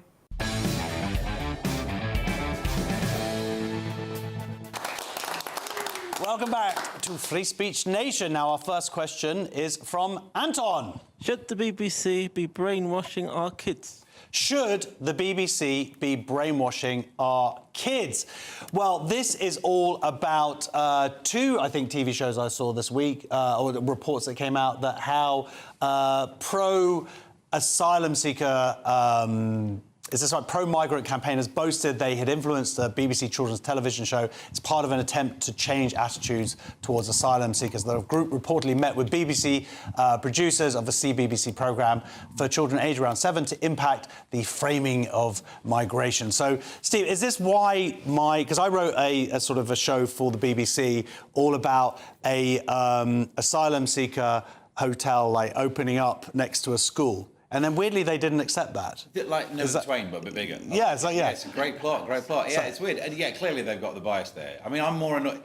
There's the EastEnders has had this, Coronation Street's had it. Those are going to be really impactful ones. Then you hear this story about going for this age group, the young ones. This TV show, I've not watched it because my kids aren't that old yet, but in it, apparently she's an alien that leaves her planet, comes to Earth, so there's your migration narrative already built in, and then... Was the planet called Syria? No. But what bothers me, this is just the plot to Third Rock from the Sun. How are they just nicking that and just spinning it again? It's really annoying. I've worked at the BBC in the rooms where they put together radio shows, not TV stuff, but there is a bias, and for the place that's obsessed with unconscious bias, they've got one, and they're not willing to even question it, because it's the same rule, I suppose, as like middle-class dinner parties. In theory, you could say anything, but there are some things you know that if you say it, you're going to get looked at, and then you're considered the weird one. So that same thing that's the kernel that then just leads to this. I'm sure they think it's a good thing. They would think, why not bring in this narrative to skew in a certain direction because it's good, without realising those who disagree think they're also good. Absolutely. Then after the fact, Cresta, they were like, no, there's no problem. It hasn't really had an impact that we brought in this specialist who's pushing this ideology, and now that is reflected in the entirety of the season. Yeah, well, except a fish doesn't know it's swimming in water, does it? I mean, I think they just think, well, of course we're just doing the right thing. But that argument that it's not made a difference, then why is there a charity set up to do it? Quite. It must be making Absolutely. And it's this will be their downfall. Saying that they aren't biased, it's just not true. And you're much better off to say, we're going to attempt to be balanced. But, I mean, I've heard that this channel is right-leaning. I don't know if you think that it is. But we have balance. We go to I used to, and great then lengths I've been to here for a find couple of left-wing... years now. Well, that's what happens. Soft. Spend 6 months here, you might... No, but we go to a great effort to get a variety of voices, and I'm not sure the BBC do that as much as we do. No. I think that this was a really good thing for the BBC to do. There's your balance. Yeah.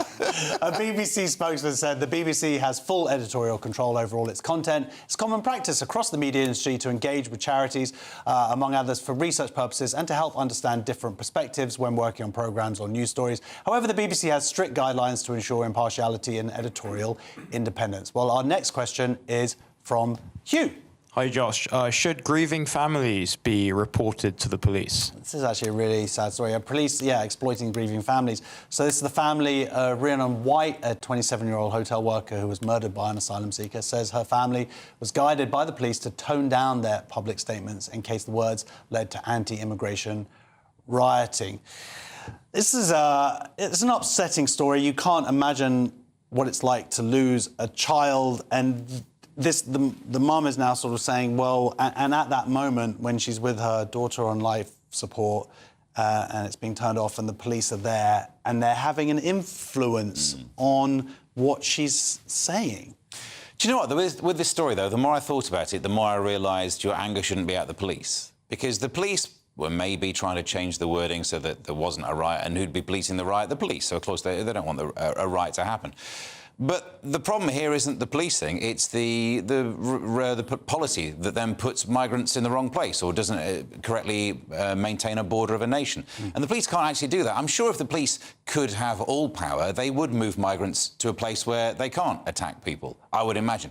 But they're kind of hamstrung, aren't they? All they can do is be there to try and deal with the crimes. I thoroughly blame the politicians on this way more than I blame the police. She does blame the politicians. She does call them out for allowing this level of illegal migration and then putting them into these hotels. But there's anger there. I think you are going to be angry if your child has been murdered here. I can't imagine, and I don't know what she said. I mean, could there even be a protective element, you know, because it's possible that she could have said something that would have landed her in trouble.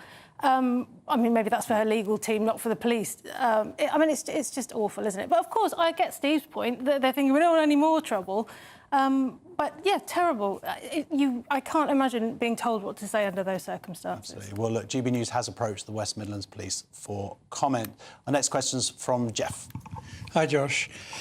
Should the Labour government force social media platforms to take BBC content? Yeah, this is actually an incredible story. So should the Labour government force social media platforms to push BBC content? Now, it's been claimed that the government wants to force social networks and video platforms to prioritise content from BBC, ITV and Channel 4 in a bid to stop the spread of misinformation online. The news comes less than a week after Keir Starmer announced plans to ban under 16-year-olds from social media. So this story is totally mental. Yeah. Misinformation is bad, and disinformation.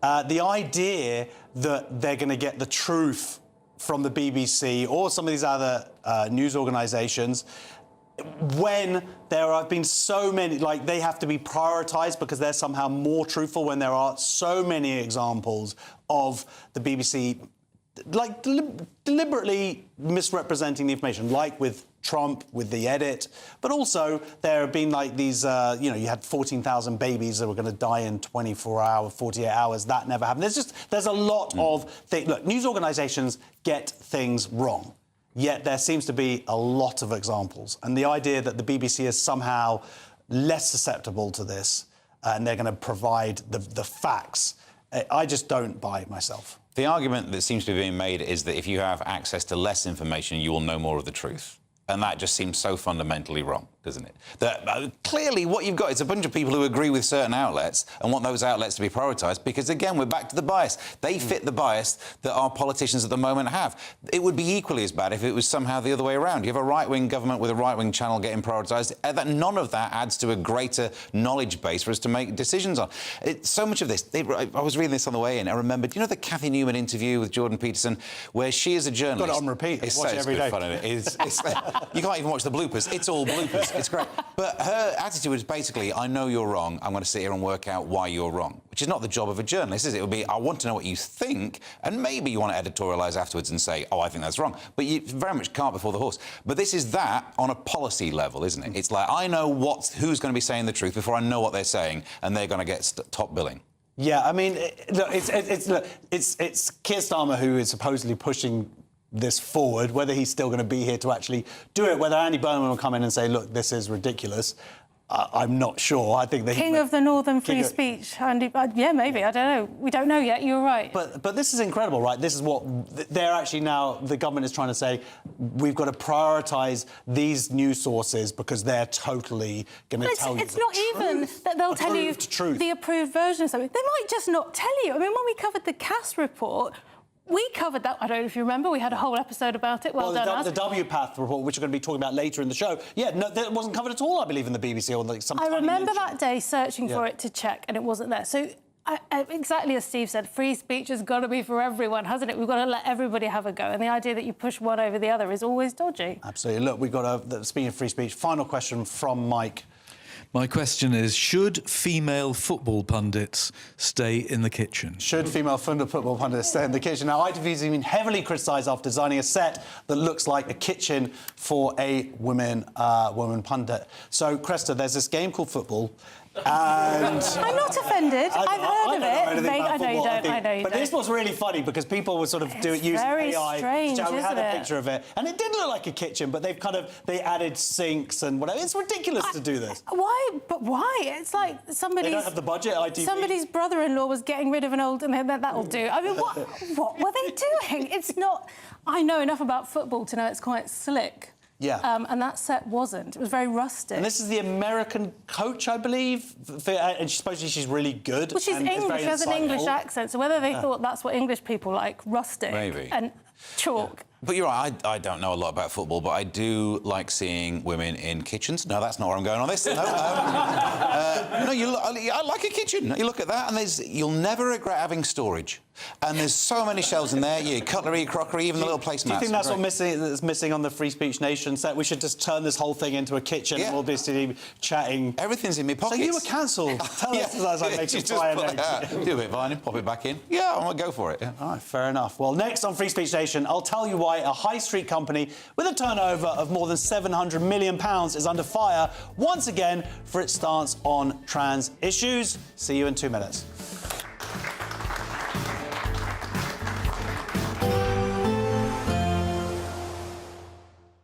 Dinner under the stars tonight? That reminds me of our travel insurance. You mean all clear skies? All Clear Travel Insurance sponsors GB News Travel Destinations Forecast.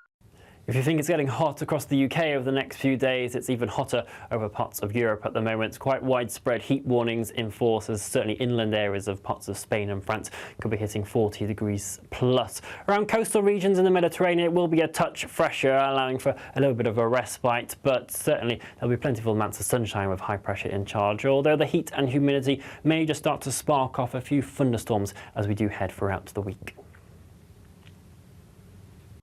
All Clear Travel Insurance sponsors GB News Travel Destinations Forecast. Good evening. Welcome to your GB News weather update from the Met Office. As we head into the new week, it's turning hotter, it's turning more humid, and we've already got an amber extreme heat warning in place from Monday across the southern half of the country. High pressure is dominating, it's sticking around. That'll lead to day-on-day heating and drawing up that heat from the near continent. Through this evening and overnight, though, lengthy clear skies across much of the country. Across Northern Ireland, it will be turning cloudier. We'll see some patchy outbreaks of rain pushing its way north and eastwards into Scotland. To the south of that, clear skies but turning increasingly humid. Temperatures only around 17 or 19 degrees, so a very warm start to Monday morning. Across the north, though, that's where we have cloud and patchy outbreaks of rain. Best of the sunshine across the north of Scotland first thing on Monday morning. To the south of that, there will be patchy, mostly light rain. Similar picture across much of Northern Ireland and into northern parts of England, but to the south of that, across Wales, across the Midlands, East Anglia and the south of England, plenty of strong sunshine. As we head through the day, that theme continues. We'll see cloud and outbreaks of rain across Northern Ireland and pushing into much of southern parts of Scotland and pushing its way north and eastwards. To the far southwest, we will see a few thunderstorms just pushing up from the south, so expect some flashes of lightning, perhaps some torrential downpours, some gusty winds, but elsewhere some good deal of strong sunshine. Temperatures here around 32, 33, possibly 34 degrees in the south. That leads to another warm, muggy, uncomfortable night for sleeping as we start Tuesday morning. But as we go through Tuesday, it's a day of a good deal of blue skies, but it's going to be feeling hotter out there and humid too. That's a similar picture as we go into Wednesday. Thursday, more in the way of cloud, but temperatures really peaking Wednesday and Thursday, 38 degrees possible. Join me, Nana Akweer, for an informative, interactive news programme with a difference. It's fun. No, he didn't say that, Dave. I'm so surprised. I think there's an element of truth to that. Join me from 3 p.m. every weekend, only on GB News, Britain's news channel.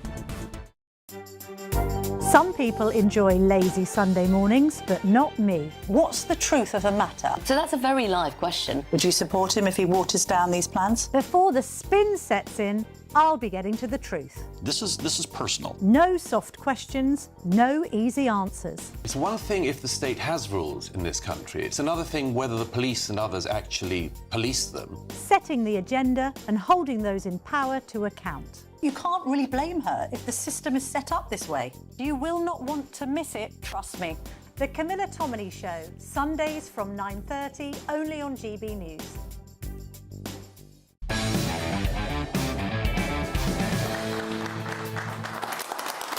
Welcome back to Free Speech Nation with me, Josh Howie. Lush is facing criticism over a pride display featuring a tiger with markings associated with transgender top surgery. Some breast cancer survivors say the artwork glorifies the removal of healthy breasts and is insensitive to women who have undergone mastectomies for medical reasons. But the artist behind the display, who has had top surgery, says it was part of a citywide pride campaign designed to support trans people who had undergone the top surgery and encourage pride in their scars. We are joined by Janet Murray, who's written an article about this very topic. Welcome to the show. Thank you.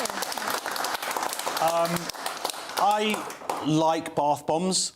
Me too. A big bath bomb fan. Father's Day. Didn't receive any.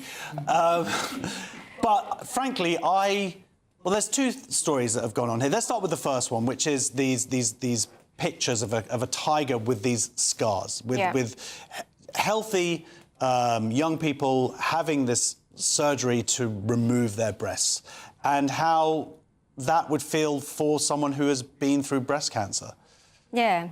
So I had breast cancer last year, so I saw it, I think it was on X, and it was this image of this cute little tiger which had 2 scars here and here, and it also has like self-harm scars as well up and down its arms.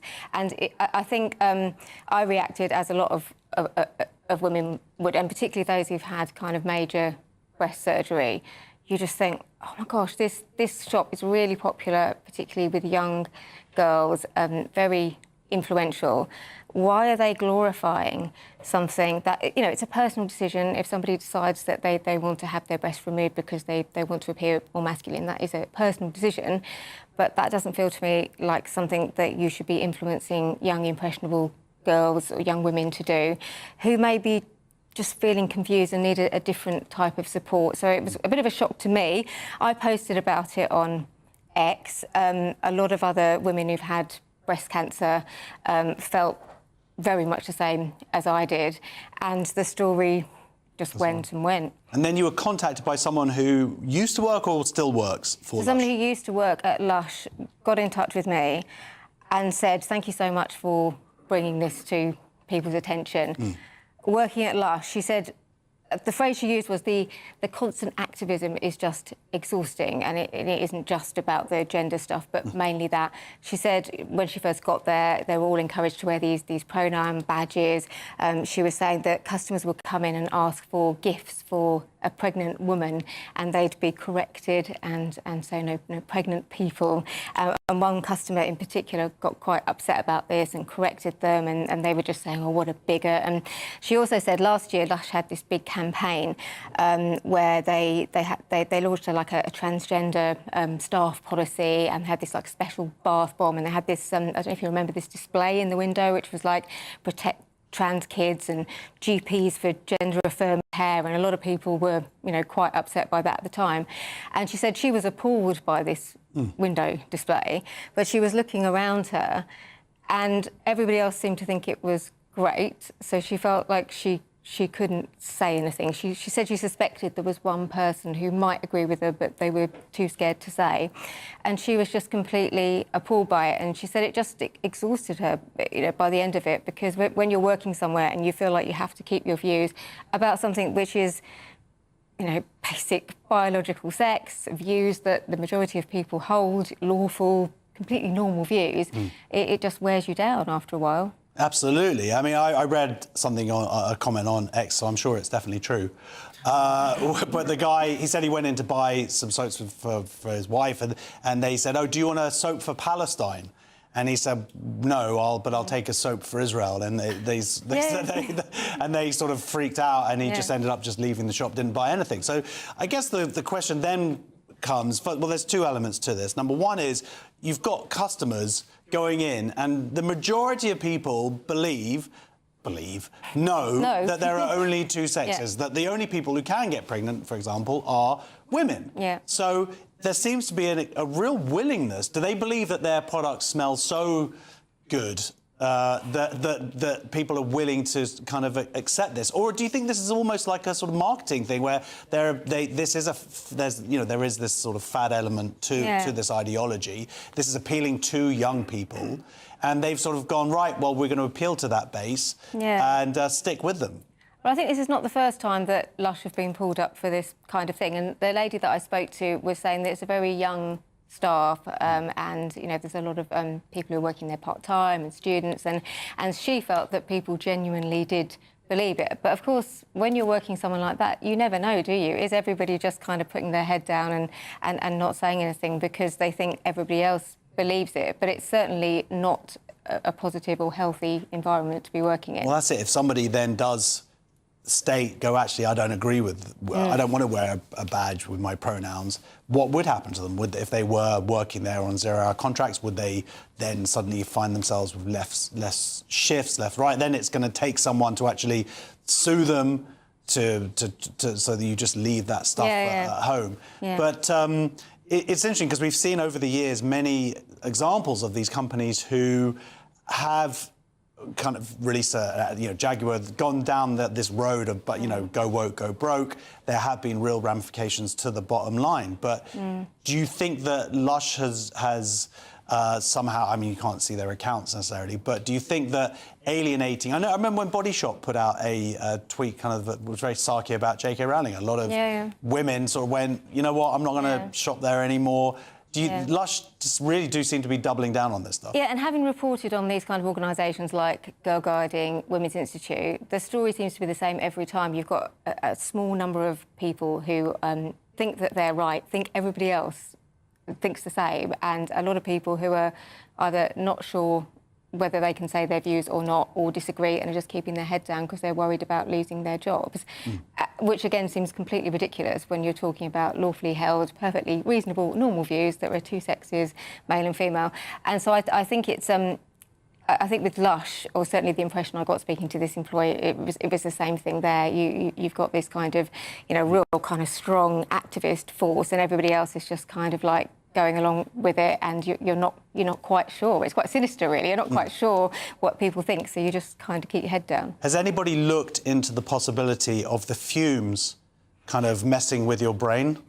So much that could be why that's what it takes, is that everybody's sort of high on the smell of soap. Maybe. I mean, I really like the smell. I don't know about you, but I've seen a lot of comments online. I don't like it from 3 blocks away. Oh, I love it. I think it's really nice, and I have to almost force myself not to buy them. And also, I don't know if anybody else is into bath bombs, but they are actually good and they work. They're really expensive. Well, look at that. Now we've done our Ofcom. We've met our Ofcom remit. We've criticised Lush. We've said we enjoy the bath bombs. They are. They're good. They smell. They actually fuzz up in the bath. There are other bath bombs available. Yeah, but they are good. But I have to force myself not to buy them because I don't want to buy from companies that encourage, confused young girls and women to take really drastic action, cutting their body parts off. I mean, that's really what we're talking about. And interestingly, they wouldn't want they don't want my business anyway. They wouldn't want a bigot like me shopping with them, I'm quite sure. So everybody's happy, apart from you don't get your bath bomb. Yeah. All right, well, fair enough. Big round of applause, please, for Janet Murray. GB News has approached Lush for comment on this story. We'll bring you their comment as and when they get back in touch. Actually, no, they would say in the past they have said, though, that to seek counter-negative representation by presenting a positive vision of the world, we could and should be striving for where the UK leads on trans rights, tackles transphobia, prioritises gender-affirming care, provides safety and dignity for QI plus asylum seekers and more. What I think interesting is hopefully maybe they'll use this little snippet as an advert. We'll play this in store. Yeah, they just cut it out of context, won't bath they? bombs So- are good, Yeah, and yeah. that'll be it. Right. Next on Free Speech Nation, I'll be telling you why a controversial transgender group could be facing financial ruin thanks to Donald Trump. See you in a couple of minutes.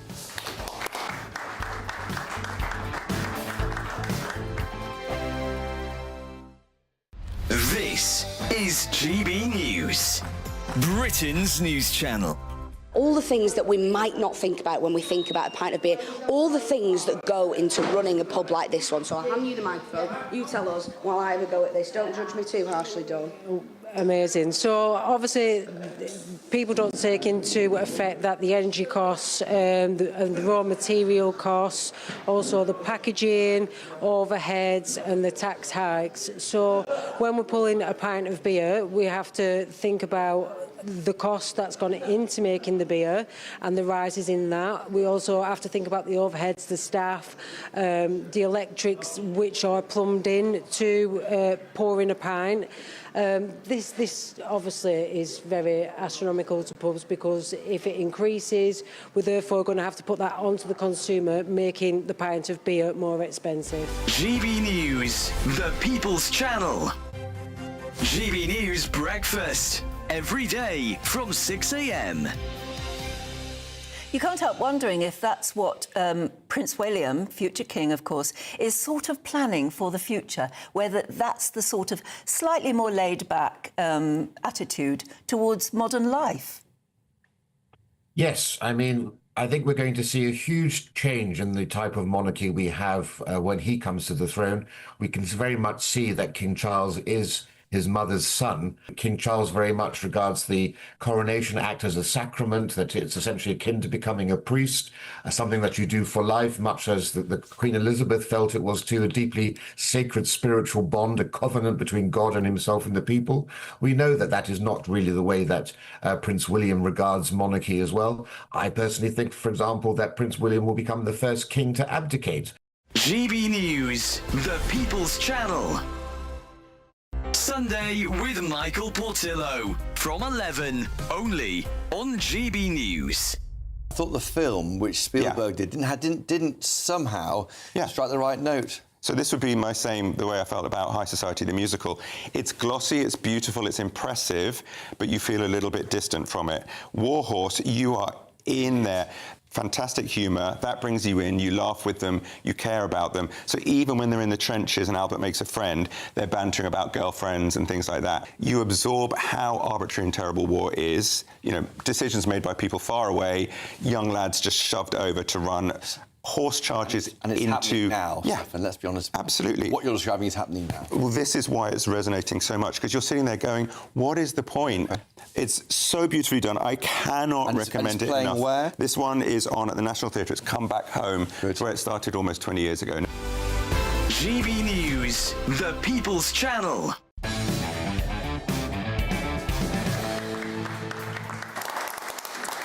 Welcome back to Free Speech Nation. Now, could the controversial World Professional Association for Transgender Health, WPATH, be facing financial ruin? It has been sued in the United States and is accused of making misleading statements about the benefits of gender-affirming treatments for young people. We are now joined by Leo Sapir, who's a senior fellow at the Manhattan Institute and specialises in youth gender medicine. Welcome to the show. Hello, Leo. How are you doing? Good, Hi, good. so you How are broke you? the story this week on Unheard that the government is suing WPATH. Has that been big news in America? And can we just quickly explain for our audience, even though they most likely know, what WPATH is? Sure. WPATH is the World Professional Association for Transgender Health. It is the preeminent, you could call it medical, I think most people would call it an activist organization advocating for medical procedures for both adults and minors in the United States and in many other countries abroad. And in the United States in particular, because of how our healthcare system works, WPATH has a very outsized role in determining which treatments get offered to whom, what gets covered by insurance, and what can be successfully defended in courts in the context of, for example, medical malpractice suits. So WPATH is really the key player in the United States, and it's no coincidence, of course, that the Federal Trade Commission is trying to go after this organization. Well, so the Federal Trade Commission, they're going to sue it. I believe it's 4 states, and this has been launched in Texas. And what does the FTA? What are their means? What are their grounds for suing then? Sure. So the FTC there's a federal law called the FTC Act, which defines the powers of the federal agency, the Federal Trade Commission, and sections 5 and 12 of the FTC Act basically empower the agency to prosecute. The words are unfair or deceptive acts or practices in or affecting commerce, and that includes in the marketing of products or services. And the key word here, Josh, is commerce. We should expect WPATH to argue that its activities are not commerce in the relevant sense and therefore do not fall under the jurisdiction of the FTC. And of course, the FTC is going to argue and does argue in its legal filing that what WPATH does is essentially engage in commerce on behalf of its members. Yeah. So, and I believe that in the filing, they're actually using WPATH's own sort of words against them, that they'd sort of gone to different people who'd used their services and have essentially been missold it because they said we have this evidence, and then it turns out that wasn't the case. That's correct. So assuming the FTC crosses this initial legal threshold, which I think that's going to be 90% of the battle here, in order for the FTC and the 4 states that are co-plaintiffs in this lawsuit to be successful, they have to show clear evidence that the problematic statements that they're pointing to by WPATH were materially likely to mislead reasonable consumers. That's the legal standard. And so the FTC here is relying on 3 sources of evidence. The first and probably most important is going to be the internal WPATH communications that were subpoenaed by the state of Alabama in the context of a lawsuit in that state a couple of years ago. And these communications were published in 2024. They appeared in the New York Times and The Economist, and of course in many right-of-center newspapers. These communications show the smoking gun evidence of misconduct that WPATH engaged in. So this is the WPATH, these are the WPATH files, right? No, this is not the WPATH. This is the one that was a year after. Yes. Well, a few months after, right. So the WPATH files refers to leaked communications that were published in the form of a report, a comprehensive report written by Mia Hughes. And this was published in the beginning of 2024. The communications that I'm talking about were subpoenaed. They were ordered by a court in a lawsuit in Alabama. And these were the documents that showed WPATH members admitting privately and explicitly to one another that they did things like commission evidence reviews and then suppress their publication when they found out that the evidence reviews did not support their approach. They eliminated age minimums for almost all hormonal and surgical procedures except for one specific type of surgery. Not for any scientific reason, but because of pressure from outside organizations and activists. And they admitted privately that they had no good evidence to do so. And then they tried to conceal all of this misconduct, not just from the general public and the rest of the medical community, but even from other members of WPATH. And so the list goes on and on and on of all the misconduct that was unearthed as part of this lawsuit. So that's kind of the first category is everything that came out of the Alabama lawsuit. And that in and of itself should be damning enough. The second category that the FTC is relying on are testimonies. Sorry, Leo, I just want to ask you one question because we've got a limited amount of time. Sorry. You may have heard that in the UK, we have the Pathways trial, which was paused, and now a new health secretary has come in, and now it's being started up again. You have children as young as 11 potentially put on these drugs that have detrimental impacts, although they would argue they haven't. Do you think it's crazy that what's happening in America over there, but over here, we're still going ahead with this stuff? Well, I think the situation here in the United States is much worse, if you ask me. And that has a lot to do with how our medical system works, and how federalism system works. But I think that you guys are several steps ahead. But yes, the Pathways trial is problematic. It violates key principles of medical ethics, or at least there's good reason to believe that it would. And so, you know, we're hoping that you guys can make sense of that over there. Okay, well, look, good luck over in America. Thank you so much for joining us. Leo Sapir, big round of applause. A statement from the World Professional Association for Transgender Health said this is the second time this year the Trump administration has abused the authority of its agencies to interfere with Americans' rights to seek and obtain the health care that should be decided between a patient and their physician. The first attempt, the Federal Trade Commission's improper request to WPATH for protected information, was struck down by a federal judge. Transgender and gender-diverse patients deserve the highest level of care from their medical professionals, and the standards of care are designed to promote this through open dialogue and clear communications.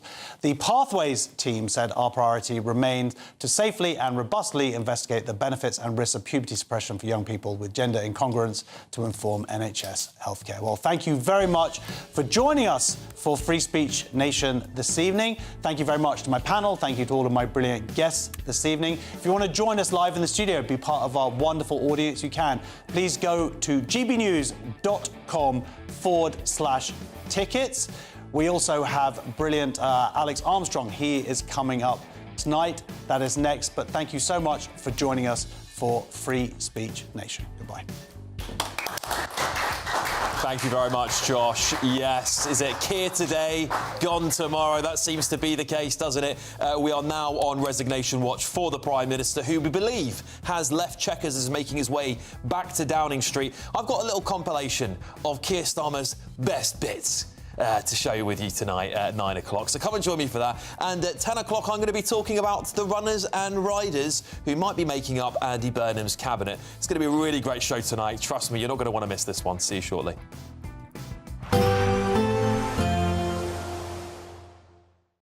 Today, clouds overhead, total zen within. Box Solar sponsors the weather on GB News.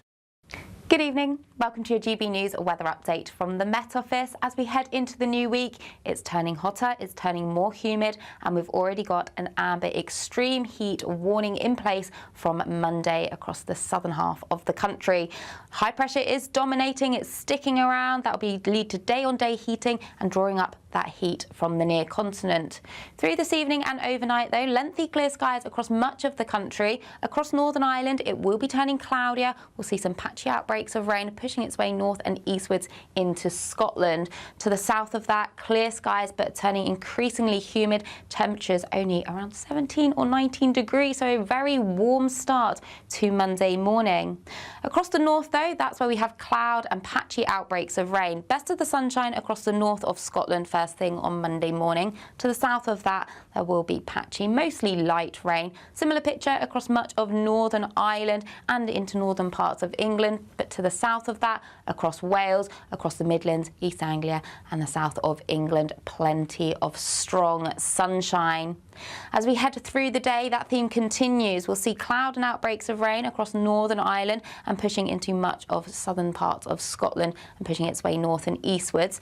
To the far southwest, we will see a few thunderstorms just pushing up from the south, so expect some flashes of lightning, perhaps some torrential downpours, some gusty winds, but elsewhere some good deal of strong sunshine. Temperatures here around 32, 33, possibly 34 degrees in the south. That leads to another warm, muggy, uncomfortable night for sleeping as we start Tuesday morning. But as we go through Tuesday, it's a day of a good deal of blue skies, but it's going to be feeling hotter out there and humid too. That's a similar picture as we go into Wednesday. Thursday, more in the way of cloud, but temperatures really peaking Wednesday and Thursday, 38 degrees possible.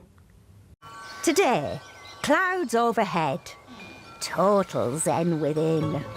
Box Solar sponsors the weather on GB News.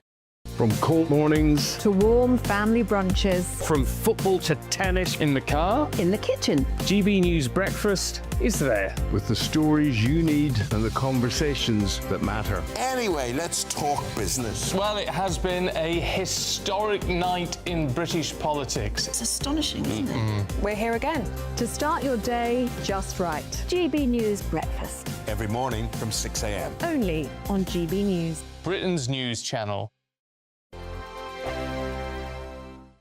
Hello from the Imperial Island Resort in Paphos, and it's the final week to see how you could win big in time for summer. So Someone has to win our stunning cash prize of £76,543.21. Just don't miss out as lines close on the 26th of June. For a chance to win, text cash to 63225. One entry costs £2.50 plus one standard network rate message. Or text bonus to 63225. 5 entries cost £5 plus one standard network rate message. Go to gbnews.com/win. Entries start at £2.50. Call 0903 686 3232. Calls cost £2.50 plus your network access charge. Or post your name and number to GB21 PO Box 8690 Derby DE1 9TT. UK only. Entrance must be 18 or over. Lines close at 4 p.m. on the 26th of June. This is a network giveaway. Entries will be pulled. Please check the closing time if listening or watching on demand.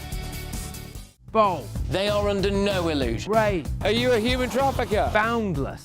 I've had enough of the nonsense, and I'm not afraid to say it. Don't get us on the BBC. Every weeknight, I tear through the headlines. The smell of gasoline. Should we be worried about it? From Westminster madness to cultural war chaos. What I'm going to do now is they are throwing things out the car as we speak. Get ready, Britain. Here we go. Patrick Christie tonight, weeknights from 9 p.m. only on GB News, Britain's news channel. Hi, I'm Michelle Dewberry, and my show is your opportunity to cut through all the noise and dive in headfirst to some robust debates. Ideas clash. Situation, isn't it? No, because the failure is you're deliberately avoiding my point. Nothing's held back, And if you think this is the end of it, wait for more. and we do not shy away from the difficult stuff. Sometimes I want to shake people and say, if only you understood. So join me on Jubes and Co weeknights at 6 p.m. only on GB News, Britain's news channel. I've been in Westminster for a long time, but I know that though power may be here, its effect on people's lives is across the whole of the country. We may be where rules are made, but it's where they're implemented that matters. Join me, Jacob Rees-Mogg, for forthright and frank discussion on where Britain has come from, where it's going, and where it will end up. That's State of the Nation, Monday to Thursday, 8 to 9 o'clock. Vox Populi, Vox Dei. Westminster's full of talk, but out here, it's the real world. Am I allowed to talk now? No, that's it. This is where it matters, real people and real lives. That's what politics is all about. The fact has Trump made a good start? No. Straight answers, no spin, and just a couple of pints. How many fingers have I got up? About 10. So join me for Lee Anderson's Real World every Friday at 7 p.m. only on GB News. The People's Channel, Britain's news channel. The GB News audience is different, it's unique, because they see through the nonsense. We want to debate with each other, to listen and maybe learn. We have a chat. That's what we do. We try and have a chat. They'll watch my programme while they're eating their tea, they'll watch breakfast while they're busy getting their kids ready for school. We want to hear what matters to you, what is news for you.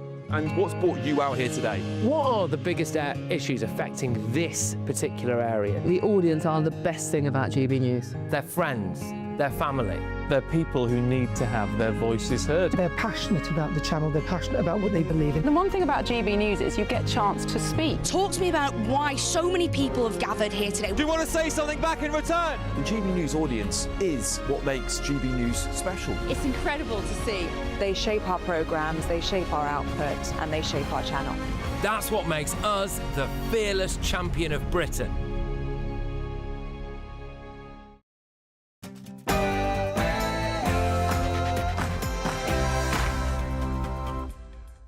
Good evening, it's 9 o'clock. I'm Alex Armstrong. Tonight on the show. I intend not to walk away from this, but to carry on with what I was elected to do, which is to serve this country and bring about the change that people desperately need in their lives.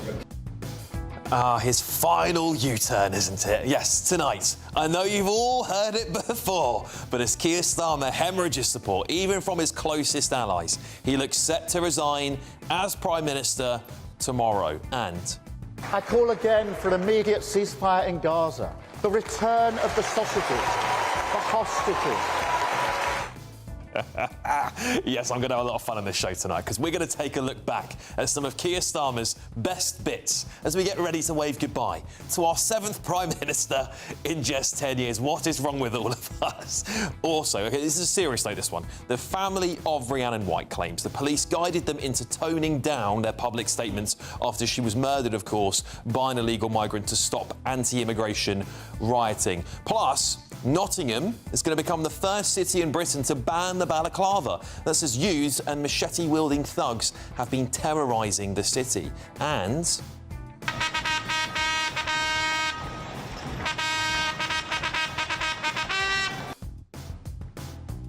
yes, support for the royal family hits a 30-year low, and it comes as the palace have declared that the king is going to publish his tax returns in a historic first. Will this transparency change their fortunes, or will it make things even worse for them?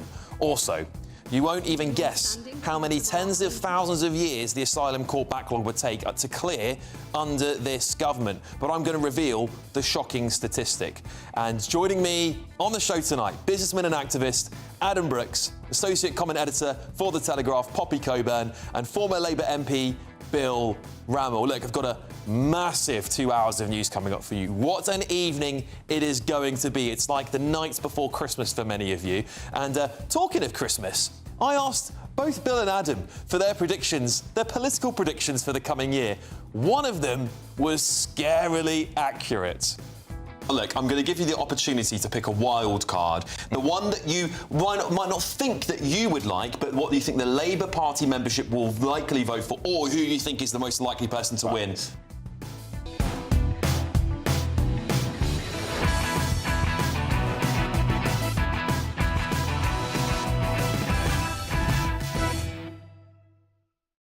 Is Keir Starmer going to resign tomorrow, or is it going to look a little bit like this?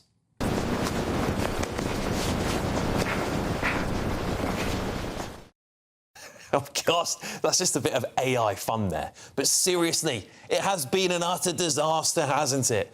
So, before you do go, Keir, should we have a little look at your best bits?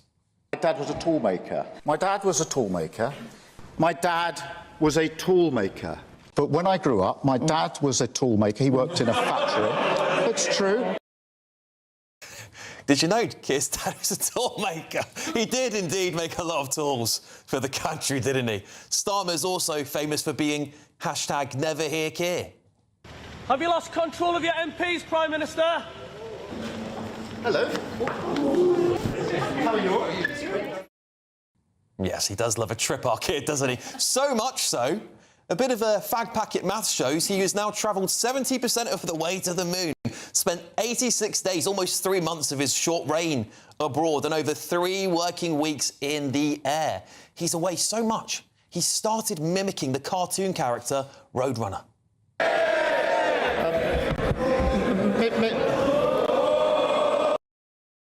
Meep, indeed. And we do need an update on that ever-important hostage release. I call again for an immediate ceasefire in Gaza, the return of the sausages, the hostages. We need them back, those sausages. We really do. And how can we forget how superbly the establishment media claimed Starmer navigated the special relationship. Come here. Is everything going good? Very good. It's very nice that you're here. These people all came in like 20-minute notice. This is not Winston Churchill that we're dealing with. I will say the UK has been very, very uncooperative. Yes, indeed. And, of course, he had to go to the highest court in the land for our great leader to understand what a woman was. Is it transphobic to say only women have a cervix? Well, it is something that shouldn't be said. A woman can have a penis. Nick, I don't think we can conduct this debate. He just beggars belief. And sometimes he's just so deeply out of touch. Even the House of Commons has a good laugh at his expense. I know many members across the House will find these facts to be incredible.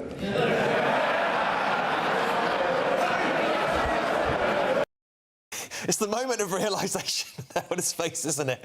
And the only good news is this. If Starmer doesn't go now, the Labour Party, of course, is going to tear itself apart. And that in itself would be utterly glorious to watch for many of us, wouldn't it? But the choice is yours, Keir. Either way, I think the country will celebrate, even if it is just for 24 hours. Just get the thoughts of my panel. Businessman and activist Adam Brooks is here, Associate Comment Editor for The Telegraph, Poppy Coburn, and former Labour MP Bill Rammell. I'm so glad both of you two are here tonight. Poppy, you weren't here when these predictions were made, but there is an incredible prediction that was made on this show on the 21st of December. And I have to tell you, watching it back earlier on today, it is scary how accurate it is. Stay tuned for that one, because I'm going to show that to you at 10 o'clock. Let's get talking about Keir, though. Adam, you're going to miss him. Be real, be honest. Let me just tell you now, even though I know what's coming is just as bad, if not worse, this has been the worst Prime Minister of my lifetime, possibly in the last 50 years, the most unpopular, most hated.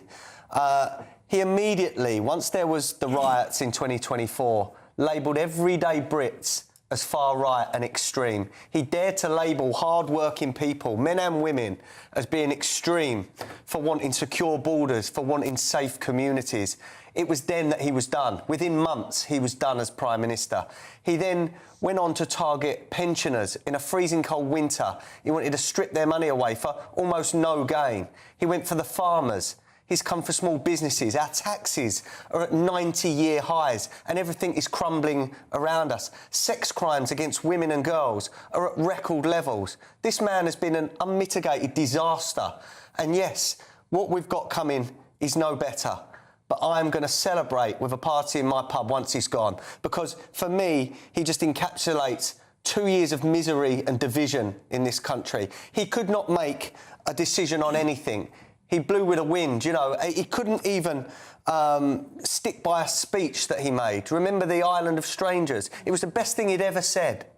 And I remember tweeting saying, wow, this guy's woken up. And then he denied that he knew any knowledge of what was in that speech and that script. Yeah, he said someone else wrote it, didn't he? So, look, the man is a coward. The man should not be a politician. He's a lawyer, human rights lawyer, that should be nowhere near the top level of this country. So good riddance, and I hope he just goes away now. I don't even want him as an MP. Yeah, Poppy, I guess his reign is sort of being framed as over now, but there's a chance he could fight it. I think it's a slim chance at this point, but he might say, do you know what, I'm still Prime Minister. I mean, I'm in two minds about this, because I'm just thinking, I was watching one of those clips that you put up on screen. It was Keir Starmer speaking in 2021. Yeah. And the first thing I thought when I looked at him was, my God, how different does he look? Yeah. I mean, it's as if he has aged 20 years in the short time that he's been Prime Minister. He's not even been Prime Minister for 2 years. He's completely changed as a person. And I think there's a part of him, he's a terrible politician, as you pointed out, Adam. He cannot do it. He's lacking some...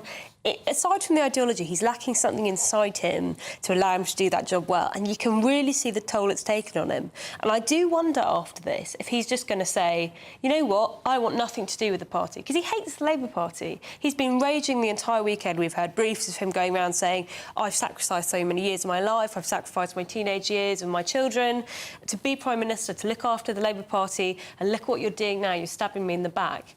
So I'd be incredibly surprised if after all of this, all the humiliation, all the hurt it's clearly caused him, and of course the country, if he'd really want to stay in that job afterwards. Yeah, is there a case to be made? I mean, Bill, you know, I've sat here before. There was a month ago. One of my monologues for a month ago is going viral now on TikTok. It's when I declared that there was really strong indicators that he might have even gone a few weeks ago when the Mandelson files, the second version came out and was very damaging for him. But of course he didn't go in the end. But now these young kids are sharing it on TikTok because they're so happy they think the social media bans are coming in, so they've just rehashed it. Is there a chance he stays? I don't think so. I think this is the end of the road. I think Keir's problem is that his writ and his authority and his vision doesn't permeate the government, and that has real consequences for policy making and particularly communications. And I think we've learnt over the last 2 years that Keir's a fairly awful communicator. He doesn't emote, he doesn't connect with people, and in this day and age, I think that's a real problem. Having said that, you know, he has got real achievements. You know, waiting lists falling, net migration down by 800,000. Tory policy, was it, though, net migration? No. This government's gone way beyond what the Tories committed to, and it's having success and traction. And on the international stage, I think he's made the right calls, you know, particularly on the conflict in Iran. He made the right call not to support the United States against Iran. And I think the history books will judge him correctly in that regard. But all those points that I've made about the positive case for this government, he's never built into a cohesive vision and narrative of what the government's doing. And I contrast that when I was in government under Tony Blair, and every day, every week, Blair was explaining what we were doing, why we were doing it, and how we were doing it.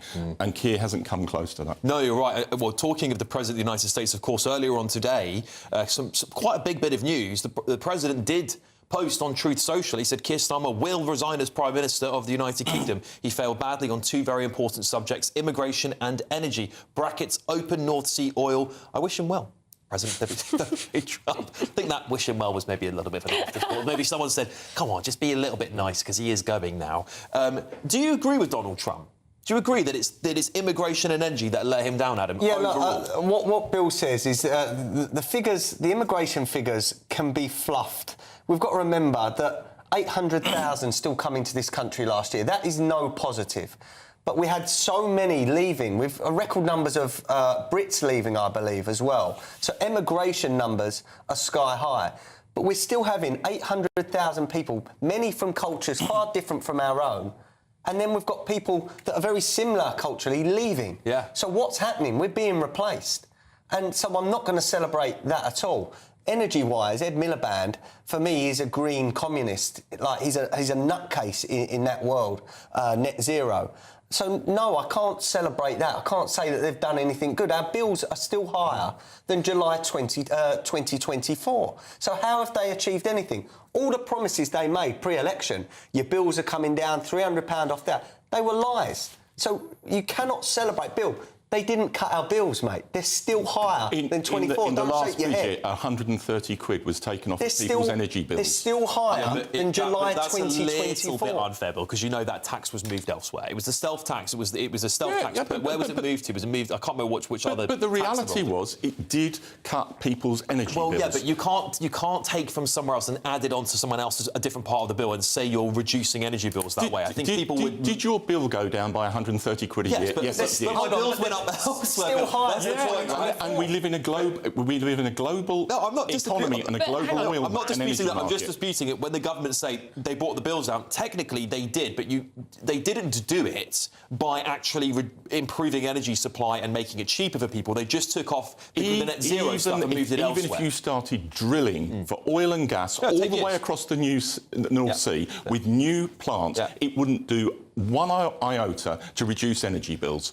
And, you know, the virtue of net zero is it's about energy security and it brings prices down because renewables are much, much cheaper. Where I would disagree with Donald fuels. Trump on this is that he's only named two things that brought Keir Starmer down. What are the others? I actually think the most important thing that's brought Keir Starmer down is he was elected on a promise of a change of government. And I think for most people, what government actually means translates into the economy.